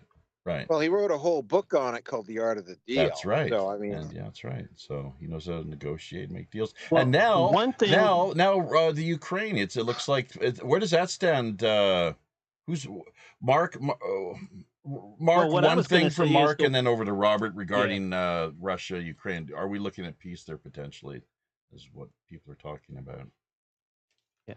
One thing that came out recently with Trump, just like today or yesterday, was the Golden Dome, and the revitalization of Star Wars program that was shelved after Ronald Reagan was president, which, you know, a lot of folks thought that, you know, once Reagan said that they were going to do Star Wars, you know, they continued on.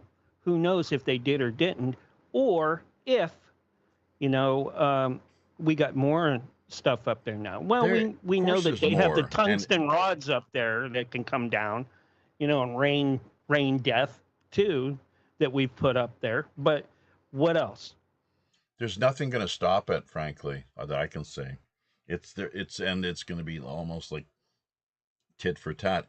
What else? Yeah, Robert. Robert and actually. another thing that came out too was something that came from like the science department or something like that just recently too, is that we control time and space.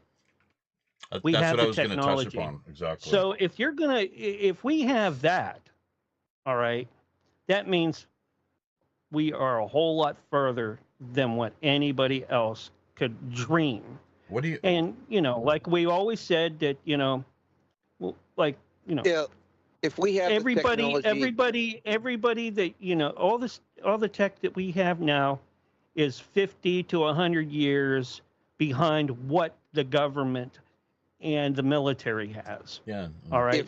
if we I'm sure Doc will chime in on this soon too about anti-grav tech and particle weapons, and we already have particle weapons on we've had them for a long time. Hell yeah. On 747s, that can just beam and shoot down rockets from there, or really? what else, Yeah. Look at the death of Dr. Fred Bell. I'll send you. I'll send you a picture of one. Oh yeah. And but they have ships that have rail guns and sure. and different laser technology on there that can shoot as well. Look So at what is Wi-Fi? Yeah. You don't think that's a weapon? Of course it is. Well, where? And then next question is, where is Wi-Fi? Well, yeah, the And thing secondly, is about Wi-Fi what is this? What is the a thing space? Is it 3G, 5G, Space 6G, Wars. 7G, or Where's- 9G? Where's space? Space Force? Yeah, what is space? Space Wars? Most apparently what we have here in I this think human Wars- is space. Well, we own.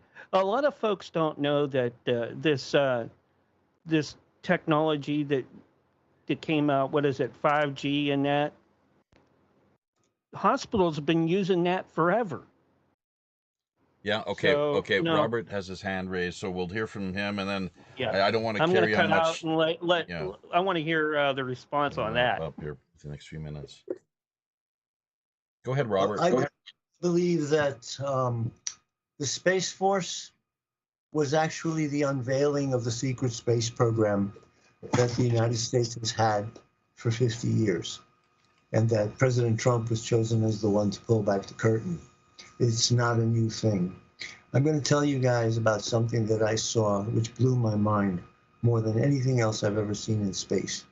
And it was the return of the shuttle Atlantis on its last flight, the last space shuttle. They made a big deal of it. It happened at about between 2 and 5 in the morning. And I had NASA cable television at the time. So I sat up all night to watch this. When the space shuttle detached, it broke away from the space station, and they showed it, the distance growing. And it looked like a straight rail. Okay? Then it made a 360-degree orbit of this rail and came back to its original position. Then they said that they were going to turn the space station 90 degrees to the shuttle. And when they rotated that space station, it was not the ISS. It was the giant wheel that I saw Wernher von Braun holding in his hands as a model in 1954, the space station. And that space station was one of the key reasons for the killing of John F. Kennedy, because John F. Kennedy had put the space station aside for the trip to the moon. And that I saw with my own eyes. And then I didn't record it, and I wanted to see it again when they rebroadcast it again later in the day, because I was in during the live feed. They had blacked out most of the background, so you could not discern the shapes and things that were going on in the background. So the secret space program is real. It is Star Wars. It's always been going on. It was part of the military-industrial complex, undercover. And the Space Force is that. Now the Golden Dome is this technology that's going to monitor every possible drone that could pose any kind of threat. But I'm worried about the network of electromagnetic waves that they are baiting us in. You know? So that's about it. That's a great way for AI to wipe out humanity too, I suppose. If you think about something like this, seize control of this high-level technology or weaponry and then turn it on humanity. Start not because necessarily it inherently wants to do that, but because some Bill Gates, Dr. Evil, George Soros or what have you type character decides that that would be a good idea, and they pursue that that route. Because the Earth has to be, Earth's population dramatically reduced in the eyes of. True, the Earth is not overpopulated. Yeah, That's I one know. of the biggest myths of the whole scam. The Earth is not overpopulated. It's under-distributed. It's a land grab, like with the totally the 15-minute cities and all. Like they're just grabbing land. Stay out of the cities, folks. Don't go to the cities. Stay out of the cities. Why do they want to exclude humans from the vast areas? And I think that this is part of the alien agenda.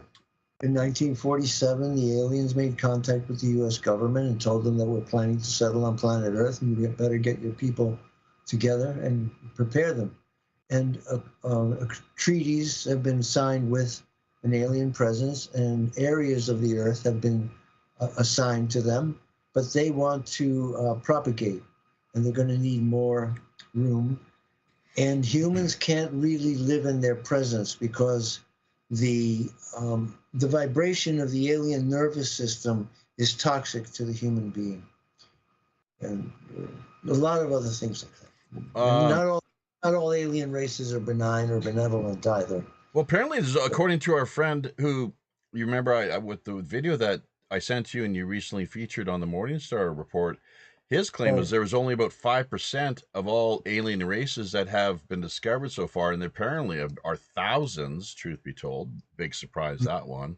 Not really.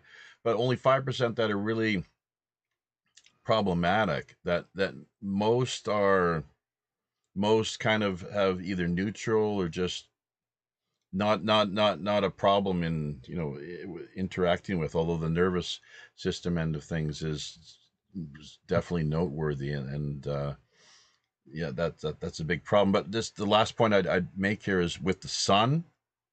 I guess this is one of the theories, at least, why the likes of reptilian overlord Gates is so hell-bent on dimming the planet and AI. This is one of the it's really hilarious, working with AI on these issues and many more, how AI responds. They're totally towing the line and selling the mainstream establishment narrative when it comes to so many of these issues. But the dimming of the sun is in part supposedly because the alien races, which I guess are like maybe the Greys or what have you, the cave dwellers, they're not all that big on light and probably vitamin D. So vitamin D, maybe, that's what we need more of as a sanitizer.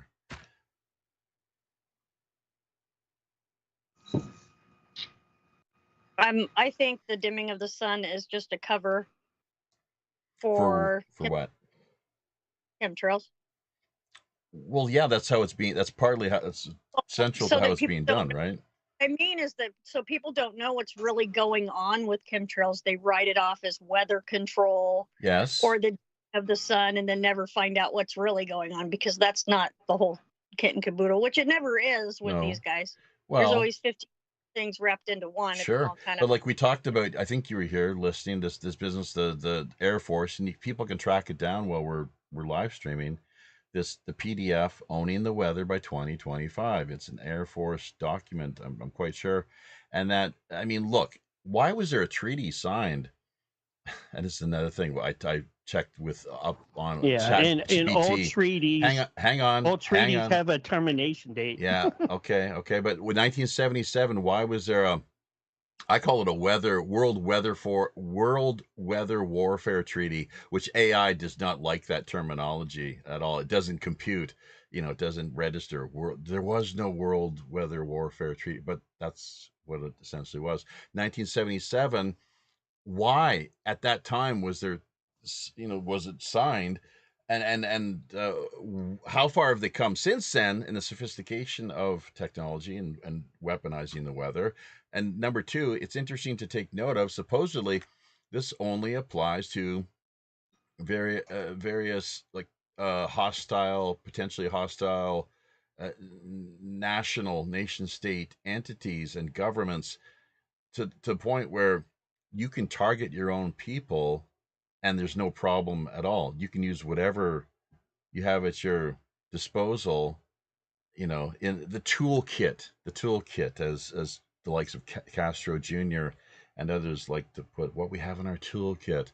And you targeting your own people, forest fires, all kinds of, hysteria, climate change hysteria, and chemtrails, and just, fluoride in the water, you name it. And no one's ever held to account at all, like nobody. And that's where we run into major, I would argue, questions of legitimacy, and to the point where, it's like the emperor wears no clothes. So, but I would say, argue on the whole, it's good what we're seeing in the States. With Trump and RFK Jr., Tulsi Gabbard, they're like these rogue. The Kash Patel, Dan Bongino, just coming up from out of nowhere, essentially. Like, I think they're doing all they can to get things done, but they're still running up into some serious opposition. And speaking of Kash Patel, wasn't the J. Edna Hoover? He was a cross-dresser, cross-dressing Freemason, kind of fat toad character. But that's the J. Edna Hoover building. Wasn't it shut down the other day? That was a claim that came our way. They're redistributing 1,500 agents across the country. How many are there in total? I think there were about 7,000 in the area of Washington. Okay. And then they have like multiple assets as well, probably too. People they work with on a contract basis or informal basis, providing intelligence. Informants. And you name it. So Ray Epps. That name's going to come up. There's going to be an investigation of the J6. It's kind of slow and grinding. Oh my God! You know what I mean? But I was watching one recently. It's all percolating. Check this out, Robert. You'll get a kick out of this, probably. Biden now has cancer. Yes. No, I don't get a kick out of that. No. Let me. It was obvious that he was a very sick man. But here's the thing: he denied there were J6ers that were being kept and denied their cancer medication and treatment. Yeah, well. So and decisions make consequences. He kind of set a bit of a precedent there, did he not? What if it'd be kind of his just desserts for him to end up on the receiving end, having kind of set that precedent and then having to suffer the consequences, sadly. So no, I'm not the guy.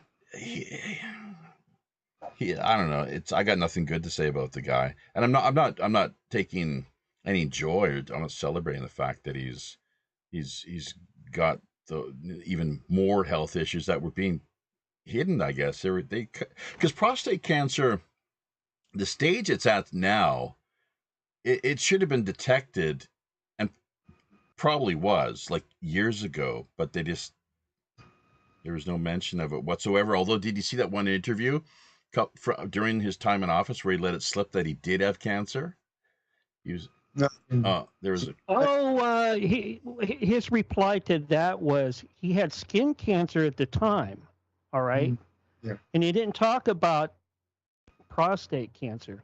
So that when you put the word cancer out, it covered it all. I guess skin. I guess prostate is made of skin, so technically that would qualify, right? Yeah. So, but anyways. You know, when you look back and you dig into it, he at the same time he was being treated for skin cancer. Oh, really? On like legitimately and quite openly. Yeah. Above board. Yeah. All right. Well, ending on the note, myself personally, just thanking everybody for contributing and offering what you have. You can, of course, feel free to just provide whatever closing comments or thoughts you may have regarding any of the issues of the week. Bruce Springsteen, I've never been more disappointed with just the way he handled himself and make it just a total fool, frankly. That not surprised. Really, no surprise there, Jeffy. I've never seen him in worse form than what the way that he handled himself in Manchester. Just stick to the music, keep the political stuff to a minimum, and play your music. And he's got that FU money though, see, and so he's just he's out of sorts. He does suffer from a kind of bipolar manic depression too. So that could be part of it. And he's the kind of Kool-Aid that he's drank. It's like, because this goes right back to his childhood where they've been Democrats for life. And, he's such a mama's boy that it was her influence that has led to that. And he really, I would suspect that he's just look how many rallies he's come out in support of over the years, the Democrats, and starting with John Kerry, then Hillary, and so on and so forth. It's just and the thing is, I think most of us, we've heard the old adage how it is that as an entertainer, performer, and public figure, not directly involved in politics per se, but if you do come out in supporting one candidate or one party over the other, that you run the risk of losing half your audience and fan base, as it were. So something that Steve Martin has known quite well throughout his long career, and it's one of the reasons I respect him more than others. Like, I mean, Springsteen runs a risk of becoming the Robert De Niro of rock and roll. They call him, right. It's like Bruce De Niro and Robert Springsteen. You can kind of lump him in with Bono now. Oh God. Oh geez, Bono. Yeah. Terrible. I mean, and just with what he said at the Academy Awards 2 years ago regarding the whole business in Gaza, and I think he was a visitor to Epstein Island, Lolita. Sure, he was. Express more than once. Yeah. So, but there, and you know what? Pam Bondi, Pam 007 Bondi, has she's now, first she was actually filmed undercover, I guess, at a restaurant by somebody. I was not sure who that was. Maybe one of you picked up on this, but talking about the thousands of tapes of children that they found in the archives. Like these were not just underage prostitutes that were, and when you become a prostitute, in my books, when you accept money, if those young women had not accepted money, they would not have been underage minors, yes, prostitutes. They would, they probably would have played out in court a little differently too. more in their favor. It's just one of those things, right? So, but these are apparently thousands of videos of like children. So we're talking like a prepubescent, I think is how, younger than like, yeah, I don't even know the age, but it's young. So that's what they're looking at now. But it was only after this, she was filmed undercover, that she came out and stated it more publicly within the context and her role as what is it? She's not Attorney General, is she? Yes, she is. That's her role. Okay, so okay, all right. So we'll see. I don't know, Robert, if you have any thoughts, or you're usually the best, most insightful, frankly, obviously. So regarding I think the whole thing is so lurid. What is emerging is so lurid. They're disgusted, and they don't even know how to bring themselves to bring it to public knowledge. It implicates so many high-powered people, as with the Diddy business. That whole network of the Diddy freak-offs. Oh, man, look out, Will Smith. Yeah. I was watching something about the testimony on tape of Prince describing his interactions, which seemed to have rocked the trial. Yeah. So there's So Prince. It's hard to believe that guy could have risen to such prominence and power in Hollywood, that he had that power to ruin people's careers. And it's really loathsome. The guy really lived up to his image of gangster, right? Well, he's doing but it's all, I gotta say, the chickens are coming home to roost. It's like the karma is quickly ripening, and provided that there's good people at work, that you got to have people that are motivated and are committed to holding him to account. And if he's clearly been in violation of the law, which it seems he has.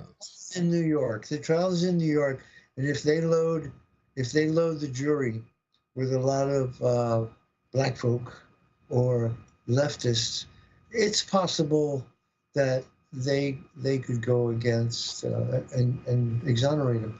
It's kind of a crazy system here, the way the politics is so embedded in the judiciary. Wait a minute, but he was arrested. Was it Los Angeles or Miami? He's got houses everywhere. He was taken. The trial I've been watching is in New York. Oh, how about? I haven't been watching the trial per se. I've just been picking up on different blurbs that have been coming our way through YouTube. Case in New York, federal case. It's wild, man. So, geez, but I hope that that these bad actors are, that they're held to account. Obviously, sure. That brought to light and held to account. Did you guys hear about the people from the CIA that are turning and wanting to go sell information to other countries, and it's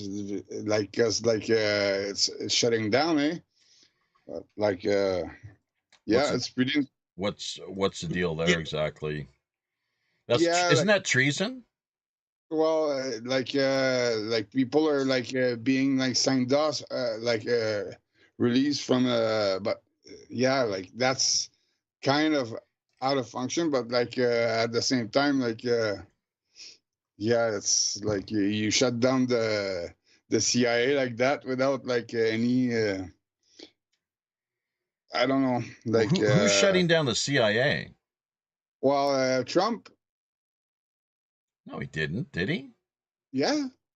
Robert, did Trump shut down the CIA? I think there's 6 months left. They have a payout for to quit the job, and I think it was being planned to be replaced by Mossad, but now I think things have changed. Trump got a bit of high in my respect level compared to where he was sporting Israel, the Zionists. The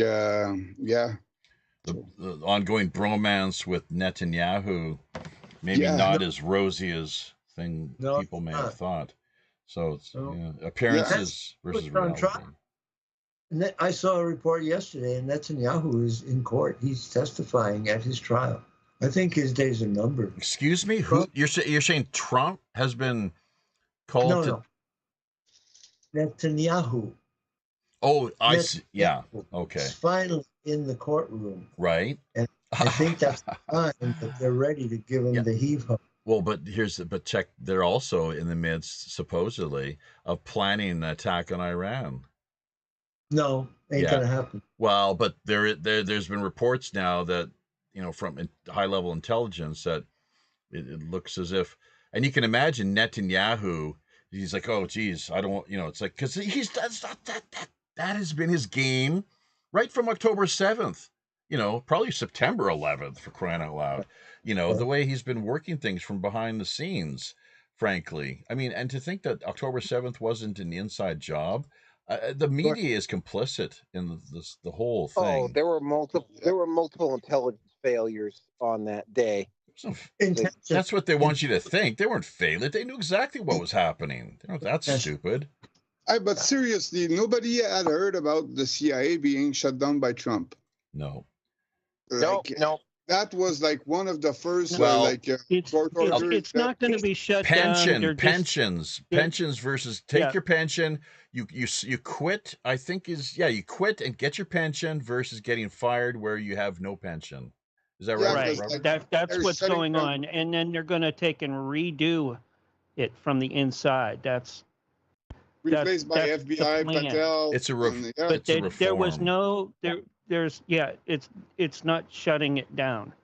Transformation, reform, but Christian is correct in a sense that the people that have worked on the inside for God only knows how long. They've got a lot of intelligence. They've got a lot of intelligence that they carry with them for the rest of their lives. Pam already came out and said, if they try to do that, she's prosecuting right away. If they do what? Well, that's not unexpected. If they give out state secrets, at all, you got to get caught to other countries or here. For sale or any other way. Yeah. She's going to prosecute them. As well she said that already. Of course. Yeah. That's her job. Well, and look at Comey, and with the games, what he's been up to as of late. But I think what they're doing to him is they're setting him up for a bigger fall. Yeah, I'm going to be covering Comey tomorrow afternoon. So. All right. What time? Let's hear from everybody then. We got your contact information, all of you, but let's start with you, Naroki, where and when? Okay. Assuming, of course, I don't get woken up 4 times like I did today, which is why the show wasn't done today. I will be doing RPN 441 tomorrow afternoon at about 5:30. Red Pill Nation Hangout. Yeah, 441. And people can get on live via Rumble, correct? Rumble. Yeah. Okay. And I will send all the invite links here. Yeah, no, I was going to cover Comey. The thing that stands out to me about that is just that the profound arrogance that he would just assume that people are so stupid that they wouldn't figure out what 8649 actually meant. Yeah. Yeah. So, anyways, that is, well, I mean, that, and I'm running into this quite frequently. I'm beginning to understand why people some people develop an absolute disgust for academia, right? You're getting these people who assume that they're so incredibly intelligent that they can do this stuff and just assume that people are too stupid to figure it out. And untouchable as well. Yeah. Like I encounter this all the time. The caliber, I don't know whether it's just where I'm at now or whether it was always like this, but it appears that the caliber of academia has gone down significantly, right? Largely dominated by Marxist, I don't know if you call them, not Marxist Leninist, Marxist, definitely Marxist in their their well, I mean, it's persuasions. the indoctrination. Yeah. Well, I mean, it's like Identity politics and the whole thing, right? I mean, I routine, like, for instance, there's one thing I was doing online, and there was somebody who was going in here saying, "Oh, you guys just talk about Trump all the time," and it was like, what? So I literally went back. I did this. I manually did this. I went back 100 posts in this group to determine how many people talked about Trump. I found 2 entries about Trump. What group is this? 2. Oh, this is a group on Facebook. I can't remember what it was. Oh yeah. Now. Well. But I mean, it was, I think. Oh yeah, it was about Warhammer of all things too, right? Oh yeah, I see. The Okay. Warhammer 40K, and I went back to him and said, "Yeah, bud. I just went back and checked your claim that we've got a bunch of Trump heads here, and there was 2. Went back 100 posts, 2 mentions about Trump. So if we're if we're just a bunch of Trump tards, how come we're not talking about Trump?" And like his response was, "Well, I have 2. This is literally his response. I have 2 master's degrees. You're just an uneducated rube. I'm right. You're wrong." That was his answer. Do you know what that's called? That's called, among other things, it's called an appeal to authority. Oh, I remember it's a that standard, one. Yeah, it's a standard it was logical fallacy. It's like, oh, yeah. So, anyways, we gotta anyway, carry along here. We get it. We get your point. Yeah, well taken. And yeah. So, thank you, Robert. I guess you're next, and then the balance of what we've got remaining here, of course. So, Red Pill Nation Hangout, Morningstar Report, Sundays and Mondays. Sundays at 3, Studio A, Revolution.radio. Sundays on Studio A at 3 p.m. and 10 p.m. to midnight on Mondays, Studio B. Mm-hmm. So A on Sunday, B on Monday. And if you're interested, they're running right after my show.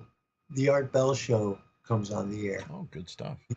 Yeah, I'm very happy to be back to back with Art Bell. Mm-hmm. Catching, because I never listened to any of his shows while he was on, so they're all new to me now.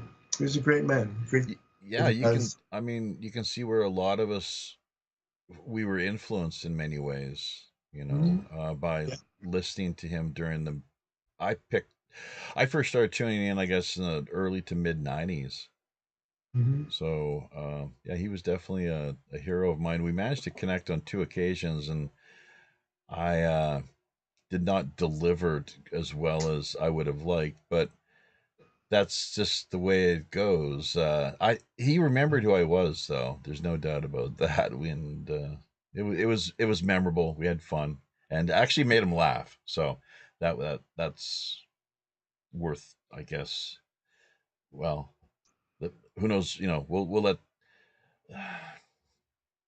The Highwayman song is what I'm reminded. I was just thinking about it today, actually, the Highwayman song, and with Willie, Waylon, Chris, and Johnny Cash. So 3 of them gone now. Art's gone. Only last man standing being Willie, of course. So, but the wheel of rebirth, and something that Art was very, he was very taken by. He was something he never ended. He spent his whole life wondering about, reflecting upon. Is this all there is? Is this really all there is? Nothing. This one life, and that's it. So, but as far as I'm concerned, we are, and reincarnation goes, we are living proof. And the point is, you don't want to be born again, people. You want to get off the wheel. This is difficult. This is challenging. This material realm, probably maybe not the best place to be, all things considered. There are better places.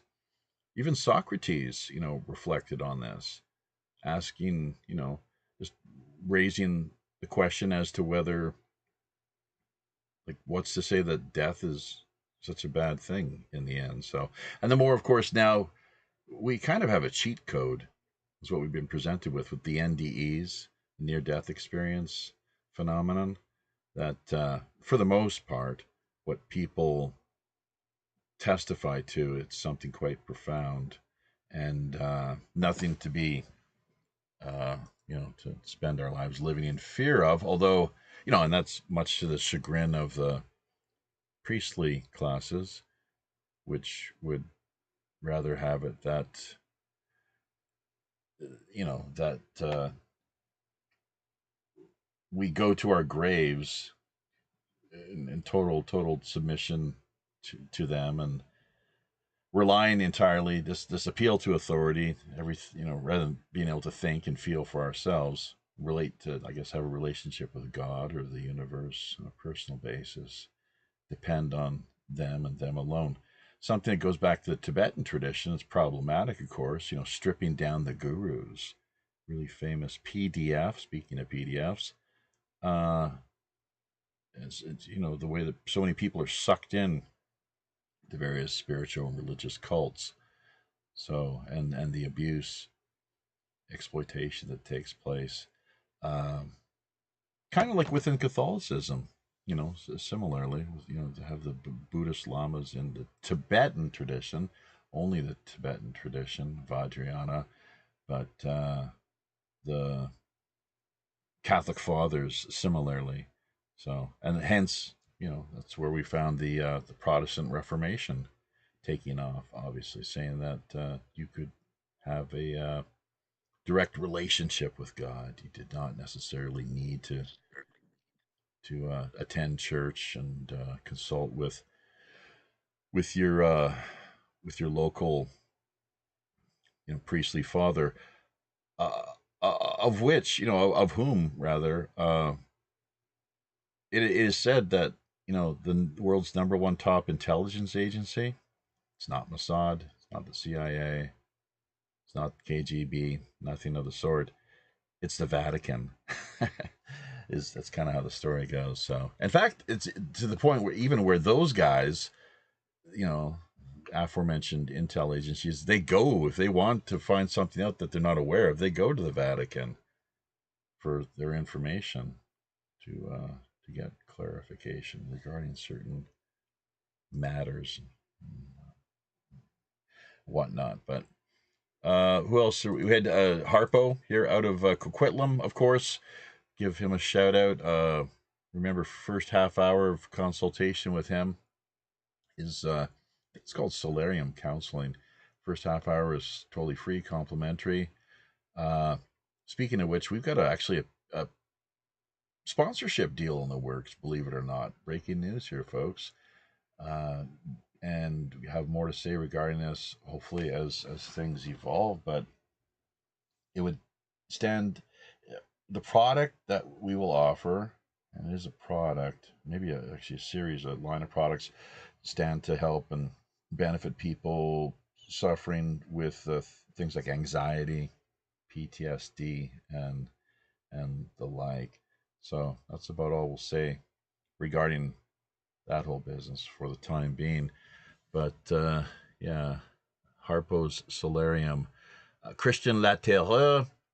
More, Robert, you missed out on this. I'm not sure to what extent, what sort of time you've invested in editing Christian's story.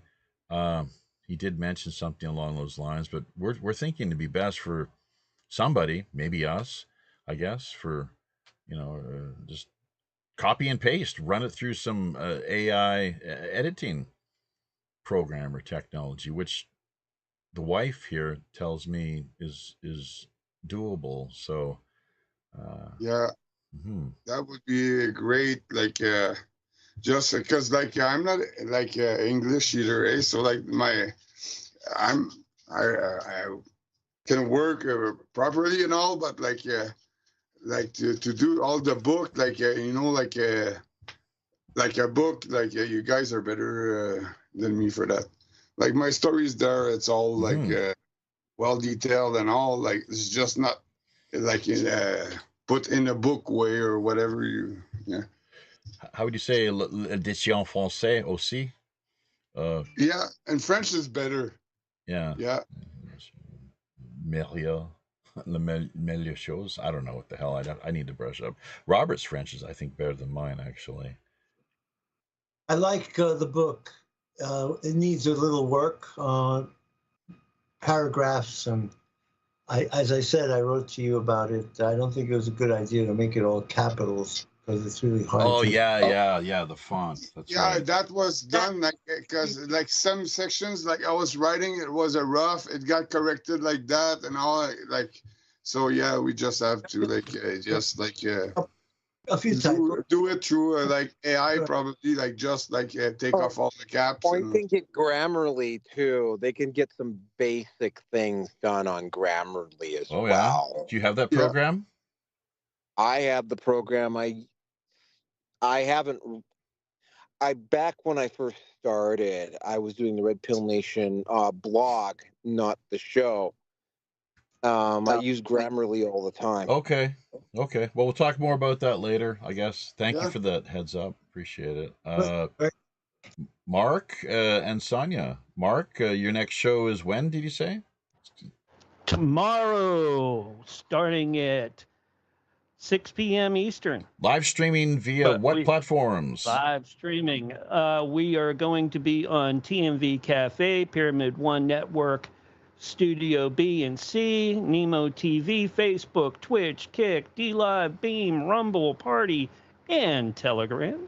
Is it with the Wixie site? Start the stream off, and I will start the stream off a half hour early, so you can catch the pre-show. First show starting out is going to be the Censorship Sucks Roundtable Radio Show. All right, yeah, good stuff. And the next show after that, that's a 2-hour show. The show after that is Paranormal Intelligence Agency with Jack Carey, where he gives us paranormal news, and the Vixen's Vault to finish it out after the hour of Paranormal Intelligence Agency. And Nancy's show for Vixen's Vault is a 2-hour show, and we have an after show with that too. And she talks anything from conspiracy to paranormal to some current events here and there. Yeah, it's quite a colorful lineup. Got some good stuff. So I have about 6 to 7 hours, 6.5 to 7 hours of programming jam-packed tomorrow. Wild. Busy guy, obviously. Sonia, galacticfire.com is your main website, obviously. So TEC, galacticfire.com. That's right. Yeah. And any what's the latest via your end of things? I'm adding a typical skeptic podcast. He's got a couple T-shirts that are going to be coming out here from my site, and hopefully a couple more that are in the works as far as guest spots on the site. And I also got a new T-shirt coming out. It is Matrix Demolition Team. Oh yeah. Yep. So that's kind of all the news I got going on with that. And then I'm still working on the WPRPN website, which is coming along very nicely. I'm working on the forums right now. So I'm just kind of trying to make them as interesting as possible. Rob's a nice guy, on the typical podcast. Yeah, he's great. I love him. How did you get that show Christian? Was that through Sonia? You got that interview lined up with him? You did, or somebody else? No. Through Sonia? No, somebody else. I think I did 2 shows with him, but he had to remove one, maybe the other one too. I'm not sure. Because of the graphic nature of your presentation? No, because we weren't even talking big time, but just I don't know. Oh, I see. They were removing numbers on the viewings, a few hundred a day, and they were blocking the likes on it. Oh, I know. Big time. Yeah, I know. So, it's bad. It's terrible. So that's net neutrality for you folks. That's right there. If you need not look any further than that, and we all are suffering the same fate here for I don't know why it is, but it's just what we have to endure and put up with. So with your help, though, we can continue the good fight. Pirate One Radio at protonmail.com, our email address. Of course, we are going to add everyone's contact information to the show description, end of things. If you have any show suggestions, guest ideas, or would like to help us out on PayPal, that's the way you do it. The aforementioned email address, WPRPN.com, main website. We'll be back here this coming Friday night with Nick from Hay Reviews. Looking forward to that. Actually, first saw him appear as a guest on the Corbett Report with James Corbett. So we're definitely moving up in the social media live streaming world here, folks. Things are happening down in Skullport Harbor. 8 p.m. Pacific Standard Time, 11 on the East Coast. This Friday night, 12 noon Saturday. Until we meet again via these high, often all too intrepid digital seas, I'm your host as always, the show's Chief Communications Officer, Jaffe Ryder, reminding you as always, keep your ear to the ground and eyes to the sky. Happy sailing, everybody.